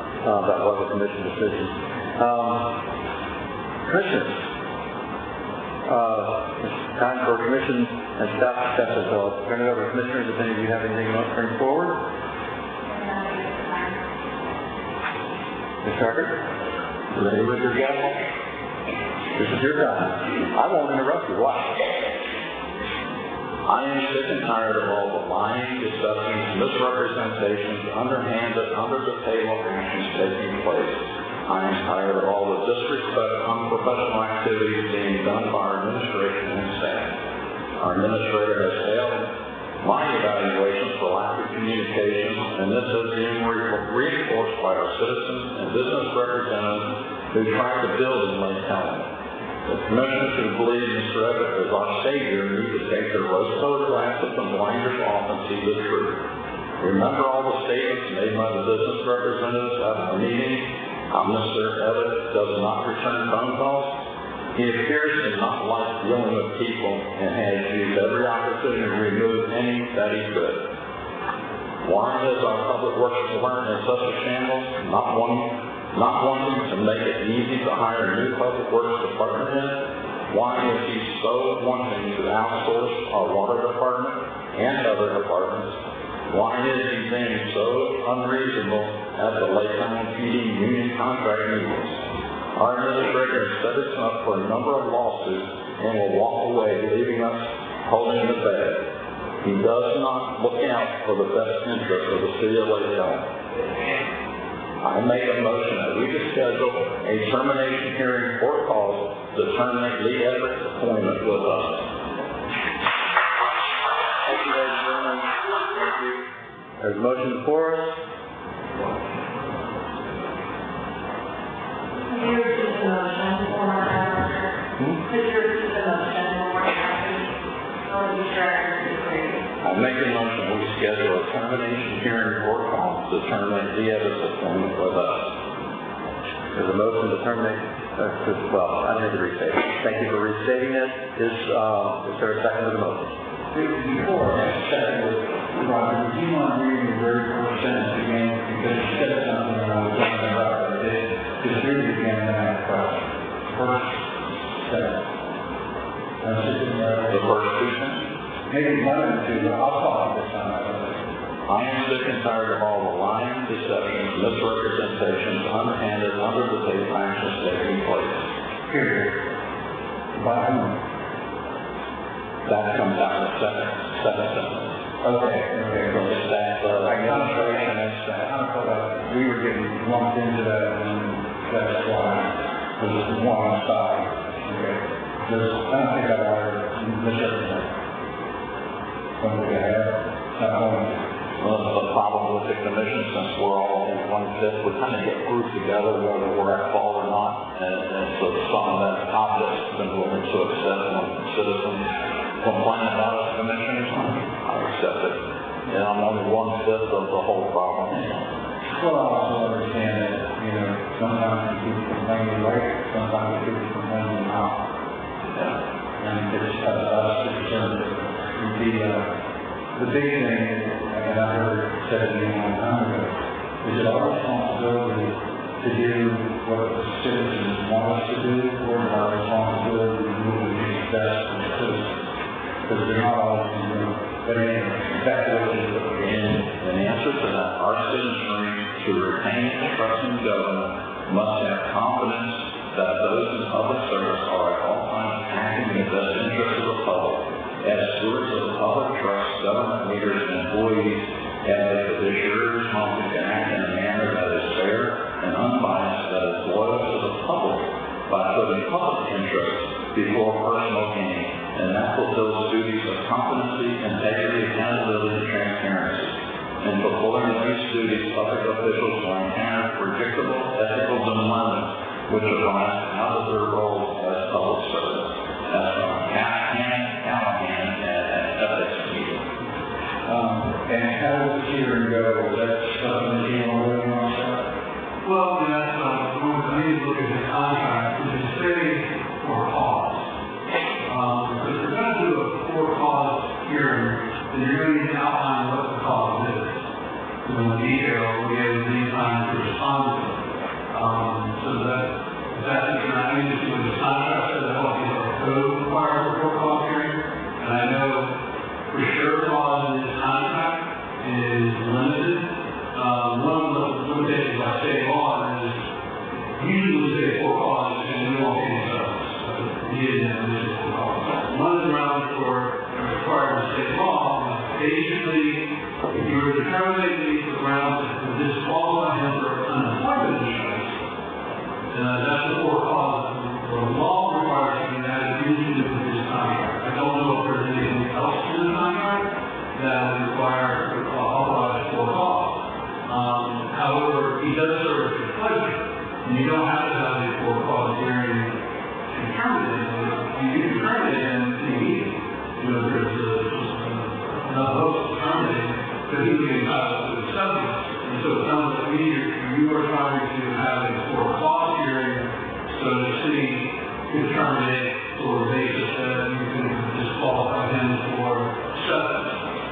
If you're going down that route, you look at the contract, you're going to have to put together the basis for the core cause termination. And for due process purposes, you're liable to be well aware that he's responsible. You just can't have a hearing and then talk about it. You're going to have to go through the due process.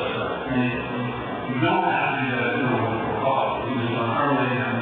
You can do that anyway. Well, the cause is that he's not looking after the best interest of the city by his actions and his dealings with the people that want to build businesses in there and with the citizenry. I can also contact a whole bunch of people and have witnesses that will back up those statements. Well, in my opinion, we just have a conclusion. What do you just have a conclusion? And you would only need to say, well, you wanted to know what the cause was. The cause was that. That's a conclusion. A cause is what are the individual situations that you have an opportunity to respond to.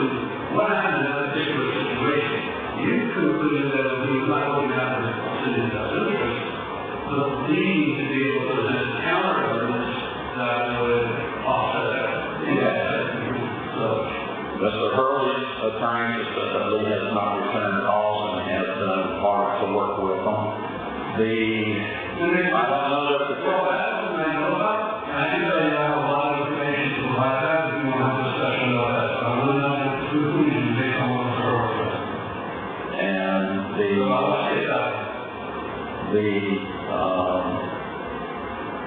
company that wanted to build the mobile home repair place after Lake Home said that Lee did not return his calls during the whole time he attempted to contact the city.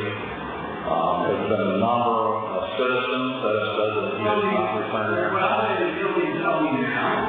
Well, you wanted to know my cause. I said you need to outline your cause before the hearing, provide the city, so you have time to respond. Tell me of that.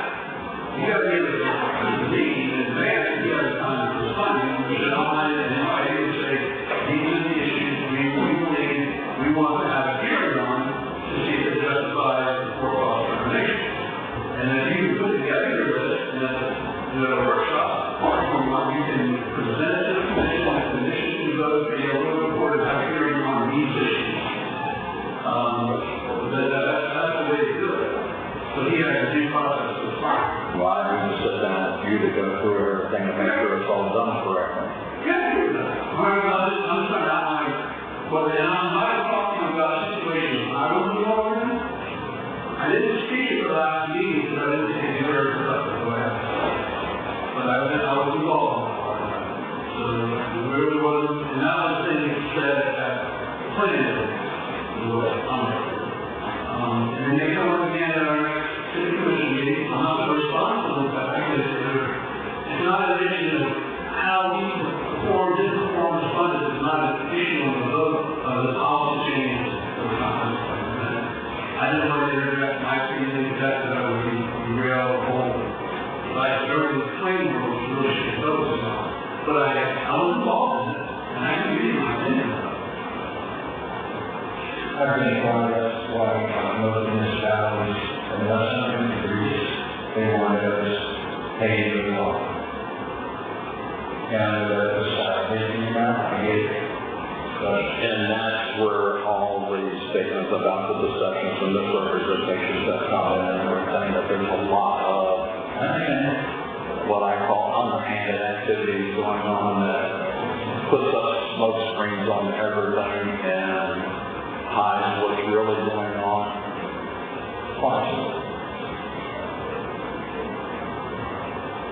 that we need to correct before we file for bankruptcy. So there's a motion on the table, and so far I'd like to second this. Anybody care to second the motion? Well, I'd like to go, because, here we're seeing on your video, and it's my understanding that everyone has it more in-depth conversation at our next workshop on the second. I think that might be, give us a little time to speak with Scott about necessarily that and, figure out when he does this clause, that will give us time to get our thoughts together for one clause. So I agree with having this conversation, absolutely, but I would like to go to the workshop on the second. I'm okay with that as well. I'm just going to say this, being around for 5 years in this year. A smooth transition from over the next is the best thing for everyone. It's the best thing for Christian. And,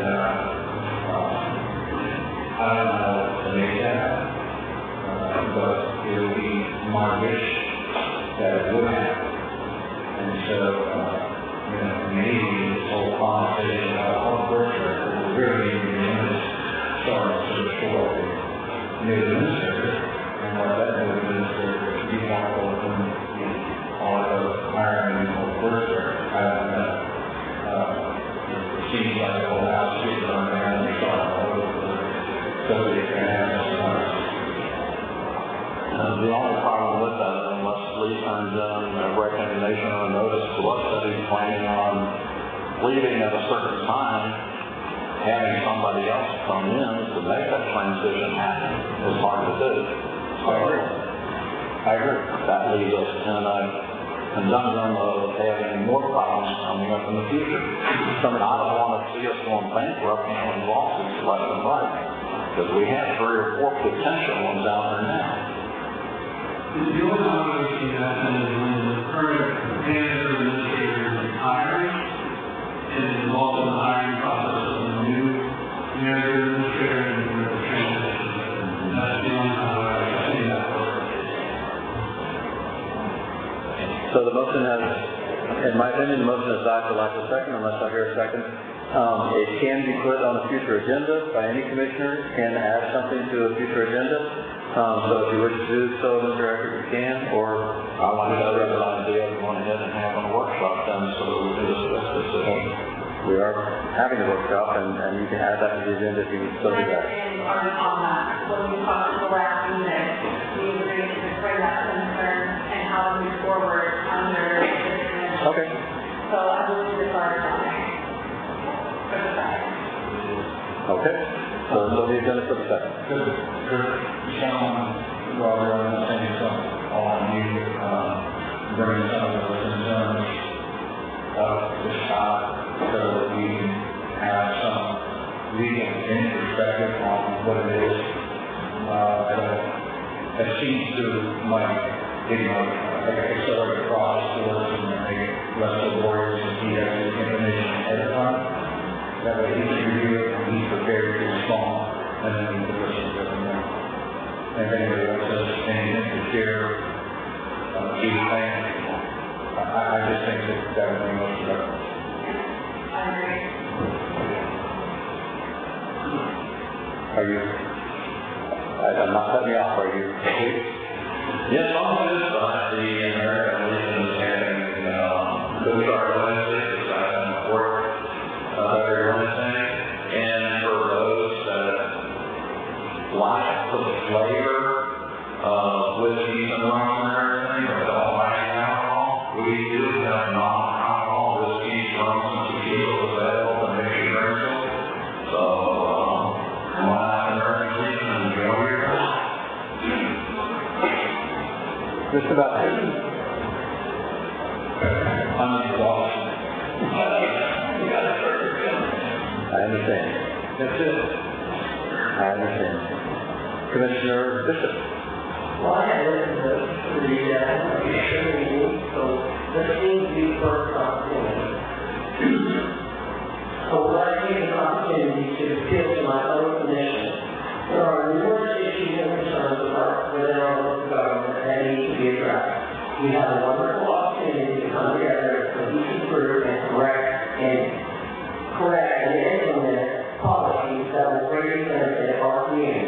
I imagine that we put forth more time and energy into doing the job we were elected to do. 2 to 3 meetings or workshops per month as opposed to only one for the next 6 months could make a world of difference and bring the city to a more professional status. I ask that we roll up our sleeves and do this hard work. We owe this much to our community.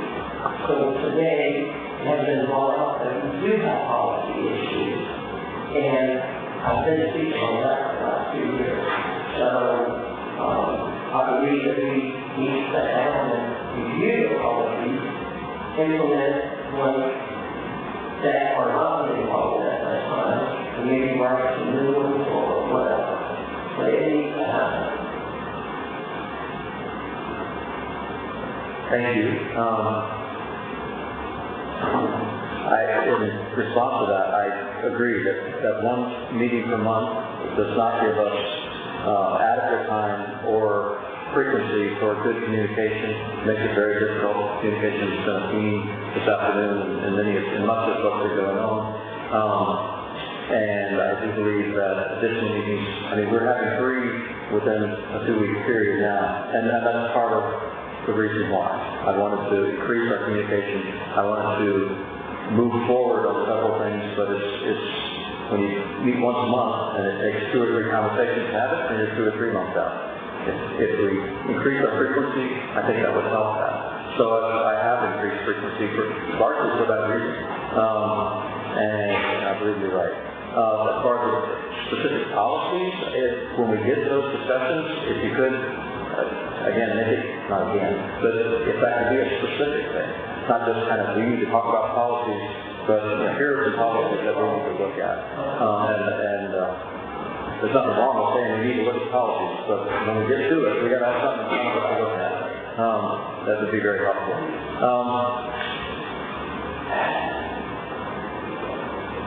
My turn for comments. It's been an interesting meeting. I do appreciate, as I've said a couple of times, everybody's input. I would also like to say that I am trying to run civil meetings and to organize them and keep them moving forward. I try and recognize everybody in due course. I try and give everybody all the time they need to speak to each item on the agenda and then in public forum to anything that might come to mind. So I am never, ever trying to squelch input or conversation. If it appears that I am, let me know, because I don't know how to be any more open with the city's time than I'm being. I'm giving everybody pretty much all the time they want. Sometimes the 3 minutes are up, and I let them go beyond that. But I am doing my best to be open and available as a commission, to have all of us being open and available for everything we have to say and for everything that the community might have to say. I do want that to be done in a civil and respectful manner. And I will ask the commission to speak that as well. I don't much know a better way to say that. I think we need to be civil to one another. I think we need to be respectful to one another. And I will endeavor to continue to do that. If I have been uncivil or disrespectful, I apologize. And if you call me on that at any given point in time, I will listen to that, and I will be attentive to that, because I always do want to bring that to the table here. I want to be professional, civil, and respectful to everyone who comes before the stage. We have now public remarks. So the public forum, I have 3 cards before me. The first one is from Buddy Snowden.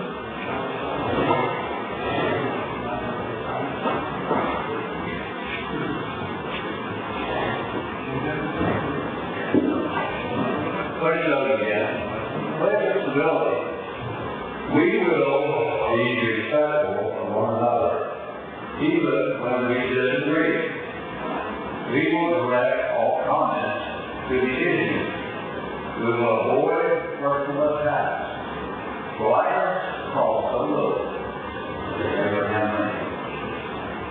This was adopted in 2002 with the City Commission of Lake Elton. We pledged to have a pledge of civility. And those that serve with me on the commission are well aware of that fact. We got a city attorney at the time that put together for us a proclamation that the city of Lake Elton, the commission would adopt this pledge of civility.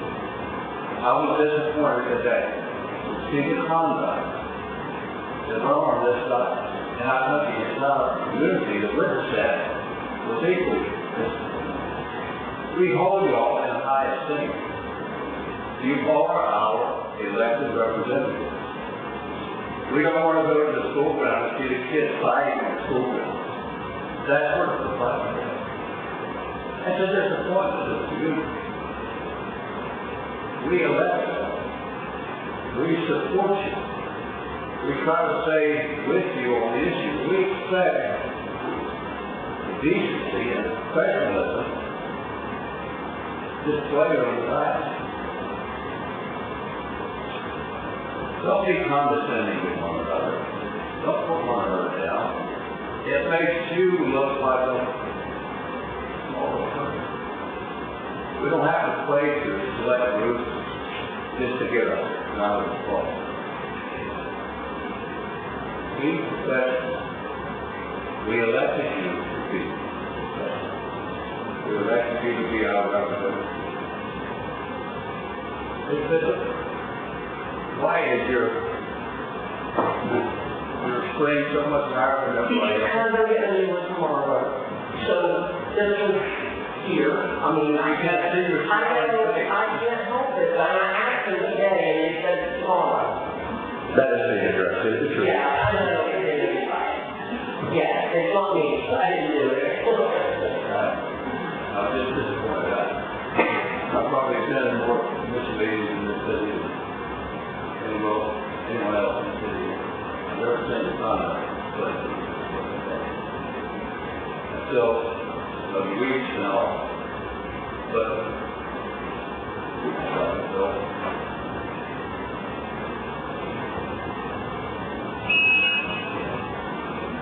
Thank you, Mayor Snowden. Next card is from Paulette Smith.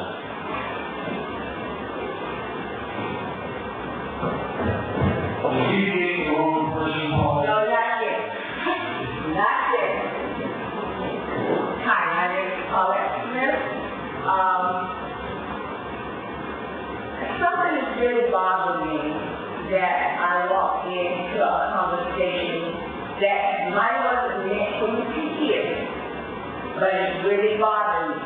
Now, me and Dominique and Charlene can deny it, but I heard it with my own ears. It's been bothering me since last Thursday. Okay, tell me how y'all feel. If you walk up, I came to ask Dominique a question. I walk up, there in Dominique's office. Nobody's seen me at first. Okay, they had a conversation. And he said, well, who would do that? They were talking about a water bill. None of my business. Charlene said, nobody. Well, Commissioner Bishop said, nobody but this asshole here. Dominique can tell you. When she said that, I came around there and I said, she talking to me? And I'm like, no. You heard? Okay. My thing is, I don't know what the commissioner talking about, but if you go downstairs and look, I have probably a $300 credit on my water bill. Not sure who you was talking to. Let me finish. Not sure who you was talking to, but it's not a problem with me. Address me. Don't go to me, don't go to Dominique, I don't know what you're talking about. But whatever you're talking about, you need to say, if y'all come before a commission, y'all personal conversation, y'all need to go outside of city time and city hours, because one thing about it, and two things for sure, I will be a whistleblower if you want me. I'm just telling you, I'm not the one to say it. And I know you want to know that if I have problems, you always come here. Okay, well, let me say it now. So you don't know the whole conversation. I sure don't.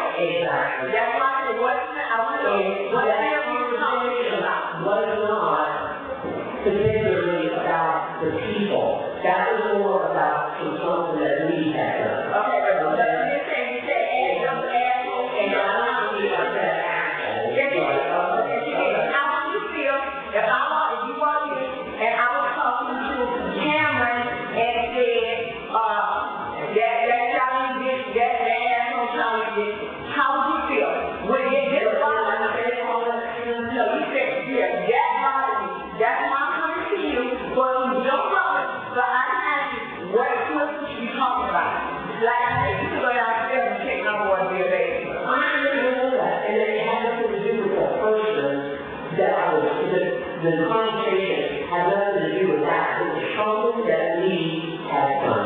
Okay. Okay, and I was trying to go back to it. Okay. Whatever you saying. Whatever had to come to, it had to come to the commission, it had to come to the commission.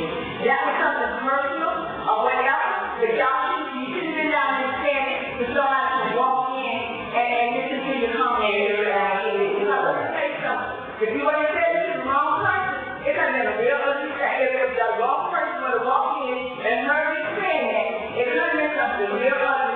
Then it turned out that real ugly. Exactly. And I agree with whatever you're saying. But like I said, we're there for the whole conversation, and No, but that body was mine. I was trying to sit down and y'all brought up something. If you say, if y'all know me right now, if you say something that put my mind, I'm coming to you. I will say it to you. I didn't say it to me, I thought I was saying it to me, I was talking, and you said something, and like I said, they go off in my head. But I just want to know, what fear you were talking to? Will you address it to me? No, ma'am. Okay, that's what I need to know. Will you address it to me? Okay, that's what I want to know, that's what I need to know. Thank you, Ms. Smith. Next yellow card I have. Yeah, I understand. Mr. Smith, did you want to address this as well? I'll go a little bit out of order here. Go ahead. Ernest Smith, 423 North Goodwood. Now, my question to her, Charlene, were you talking about this Smith?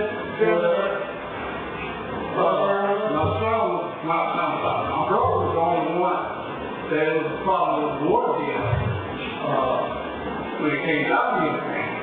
This was not a more personal thing about his water bill or anybody else's water bill. Okay, This was something, this was an action that we had taken, and I was discussing it with we. it makes no difference, you shouldn't have been called his name in the first place. You're right, you're absolutely right. Everybody by the name of Smith. Is your representative in the town? Okay, I don't care how it is.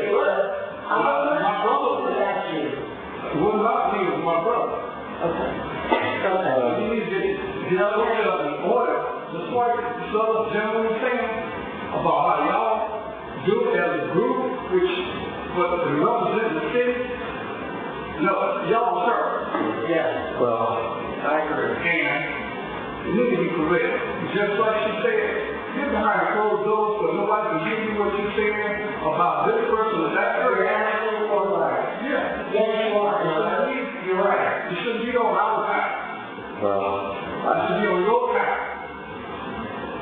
You know, your time is not when you and this building here represent us as a people. thank you, Mr. Smith. And last, oh no. The next yellow card I have is Kelly Crown.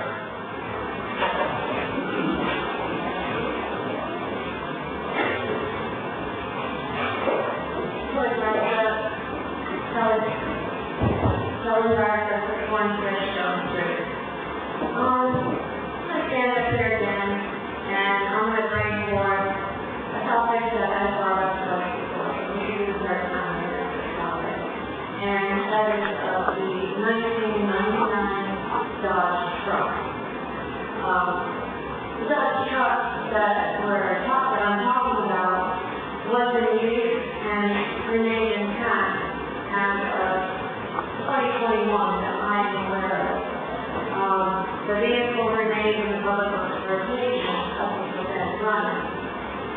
Now, as I said before, there were witnesses that saw the 99 Dodge be removed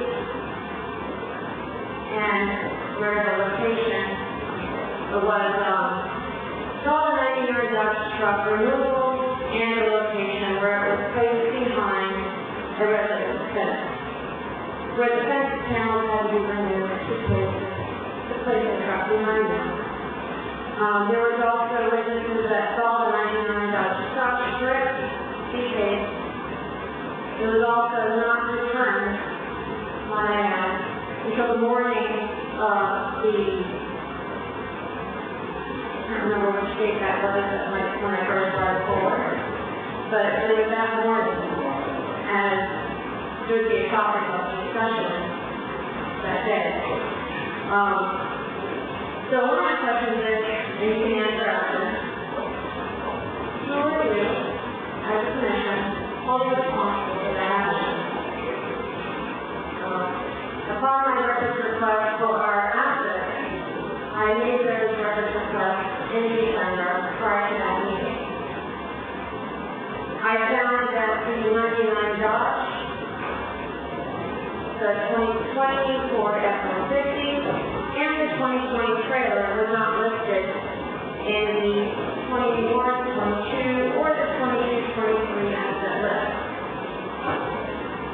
In addition, I had made an additional request after the January meeting of this year. I requested the insurance policies and the vehicle list. And when I came across that, I would like to elaborate, and I did mention that in the last meeting, and brought up what are the vehicles that we don't own listed under the insurance. Now, let me give you the list. It's the 1990 Dodge, was listed on the insurance, yet not on the asset list. May I just finish? It depends how much longer do you think it'll be? Not very long. Okay.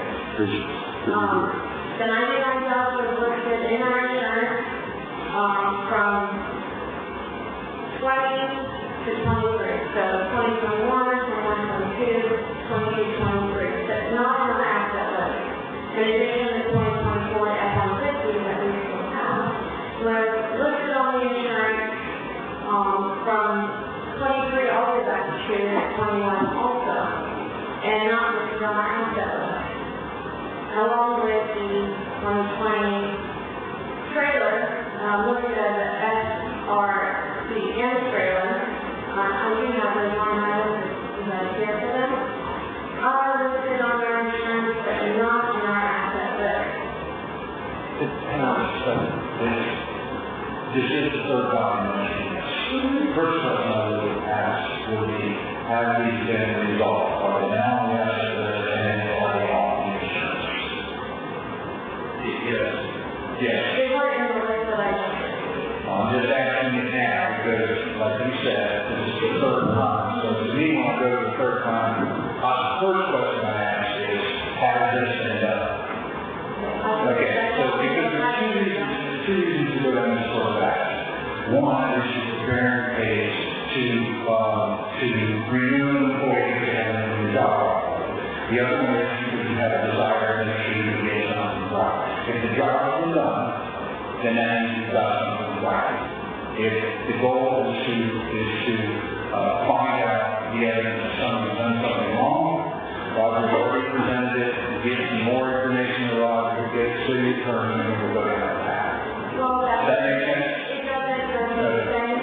But there was folks and motion vehicles. I want you to That's fine. because we should not be paying for vehicles that are not in our I agree. in our rotation. However, the Buick was removed in last year's policy, and we got refunded for it. We get it appeared in this year's insurance policy again. And I understand that the box was also listed on our insurance policy from the team club, was listed on there, and that was auctioned off. Although I think it was at the same time as the city car, city road. And sometimes when things are sold and they're no longer on the wrong, you can go back to your insurance company, sometimes they even refund you. And hopefully we look into that. We can provide the sale of the auction, or whatever that may be. So, my final comment is I find this to be unacceptable management. We'll figure that out later. I'm just going to give my opinion. I find this to be unacceptable management practices, especially still stand on my part of previously or my statement as Commissioner Everett said today. I request his resignation. So this is one of several. But this is one that I would like to find out more information on why this happened. How can we avoid this from happening in the future? And what are the acknowledgements? Well, the second becomes a little cautious on things.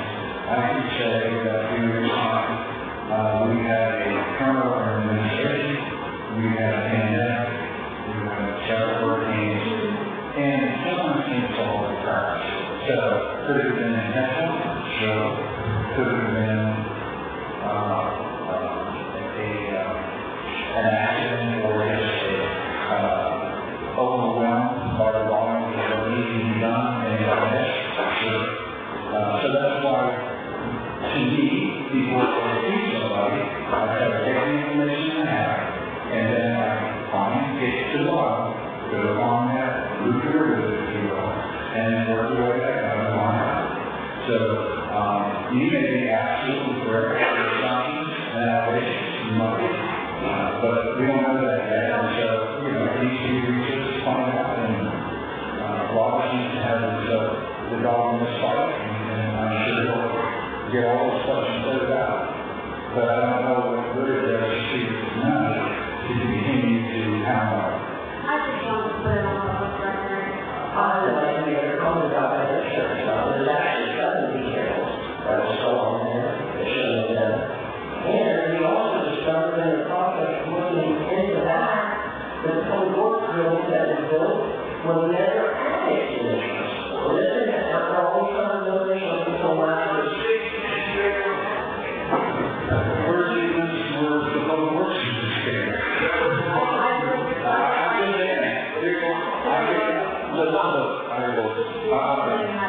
We, thank you, Ms. Frasca, for giving you some ample time now. But as You say you understand that you keep talking. You've been at the mic now for about 9 minutes. And I know there's been back and forth, but you've been at the mic now for about 9 minutes. And I think that's ample time. And I think you've been very respectful of you.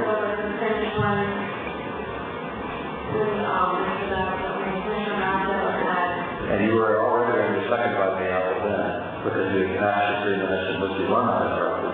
So I'm just asking if we could move forward. I mean, I think it's giving you a lot of time. And I'm trying to say that respectfully.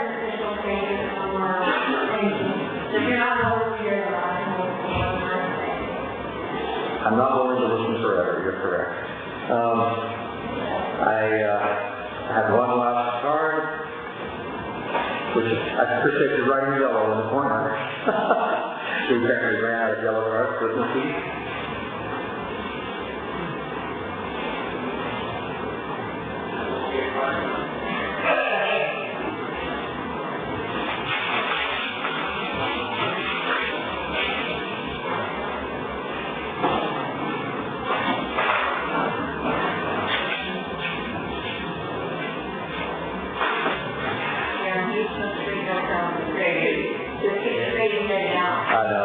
Talk loud and hopefully. Back to employees and review. We used to have I don't remember what the city was called, but we always had a personnel review board, volunteer group.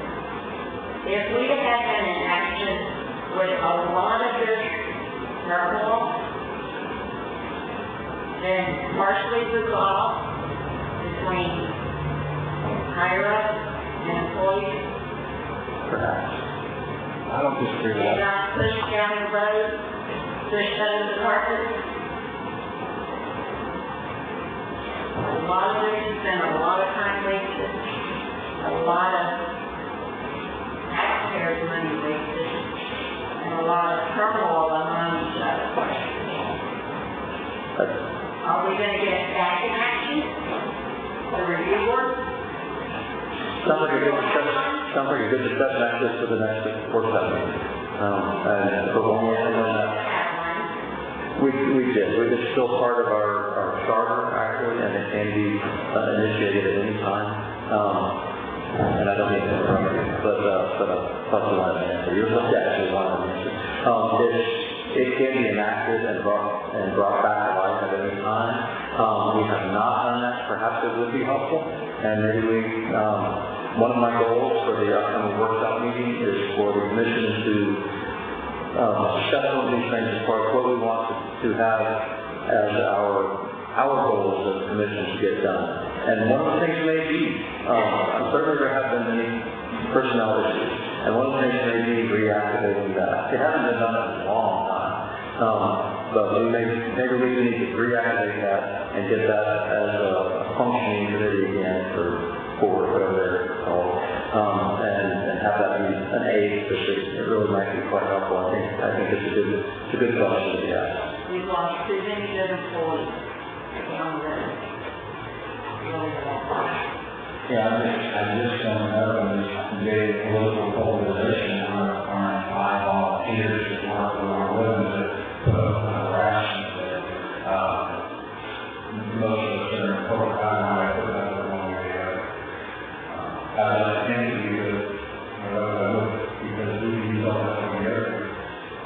I tend to, really appreciate the volunteer boards we have, and, I try to listen to their feel their team, so forth. So we have a really, would be great. Person that's getting volunteers for the law, and we're able to do that. So it's certainly part of our conversation.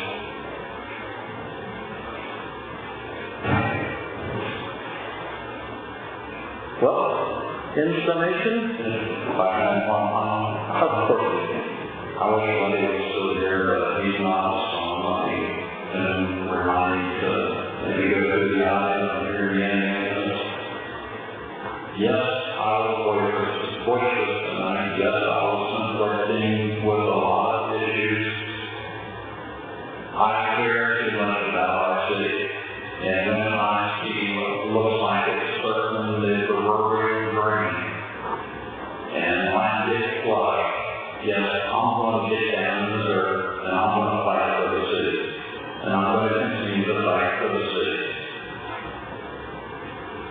Some of the other commissioners may take offense to it, but I care about Lake Allen, and most of the long-time residents here have agreed that we need to keep our city, we need to keep our employees, we need to keep our departments.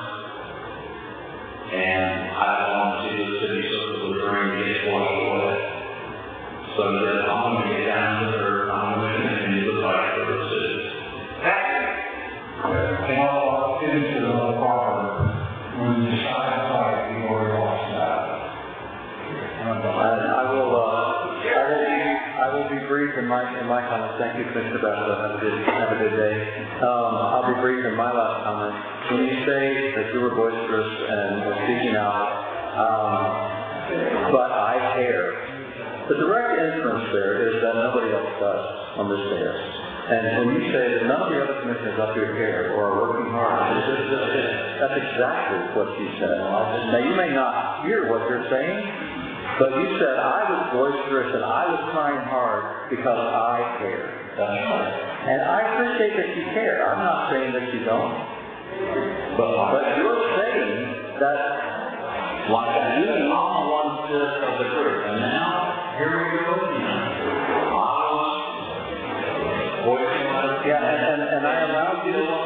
and I allowed you to speak, and then I began speaking and you interrupted me. And that has been a consistent thing as well. So I will... The way you present yourself like you're the dictator, everybody's got to fall underneath your rules and your statement. It's not. Amen. Are you ready to let me speak now? Probably, maybe not. But that's just go ahead and adjourn the meeting so that they can continue on Thursday. Okay, I'll try again to adjourn the meeting, which is basically where I was going. We are through with the agenda. I do believe that the city is doing many things very well. We are still here. We are still starting the engine every day and get the work of the city done. I know that there are a lot of people who think we're circling the drain, that all these terrible, horrible things are going on. It's always easy to stand back and cast stones and shout about how nothing's getting done and everybody's doing it wrong.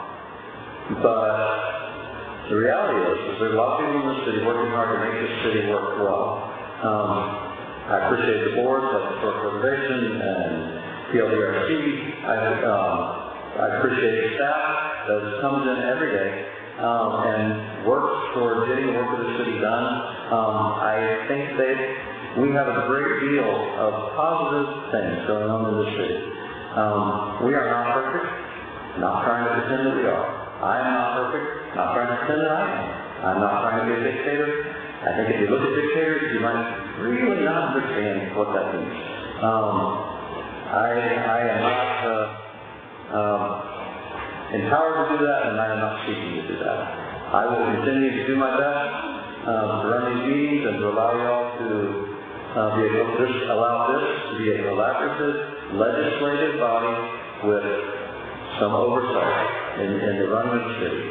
That is what we're set up to be, and I will endeavor to continue to allow that to happen. Thank you all very much for being here, and the meeting is adjourned.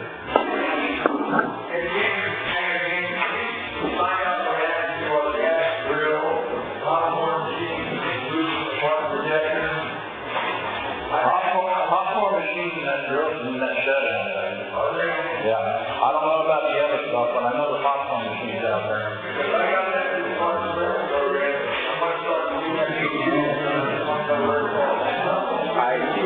You'll have to. Good night. Thank you.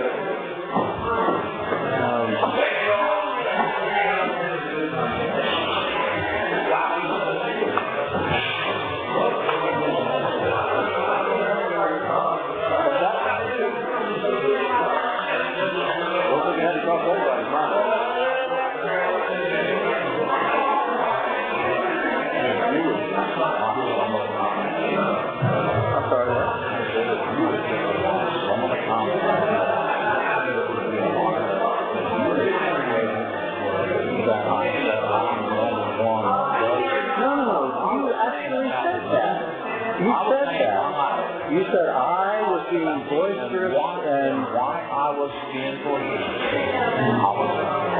It was me. I didn't say the commission. I said me. You said I had to be boisterous because I cannot say how to be that. I cannot say how the other ones are going to fight for the city. I cannot say how you're going to fight for the city. I'll fight for the city my way. Did you find anything good in there?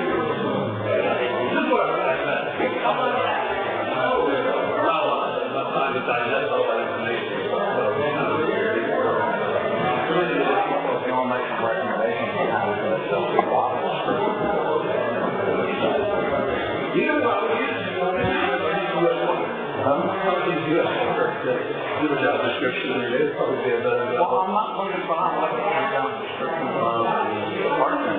Yeah, that was the contract that we're running.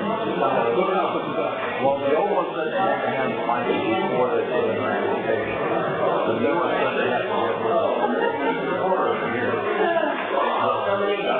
Well, what I didn't know is you have to have 2,040 hours or whatever. Just pull this down and set it up.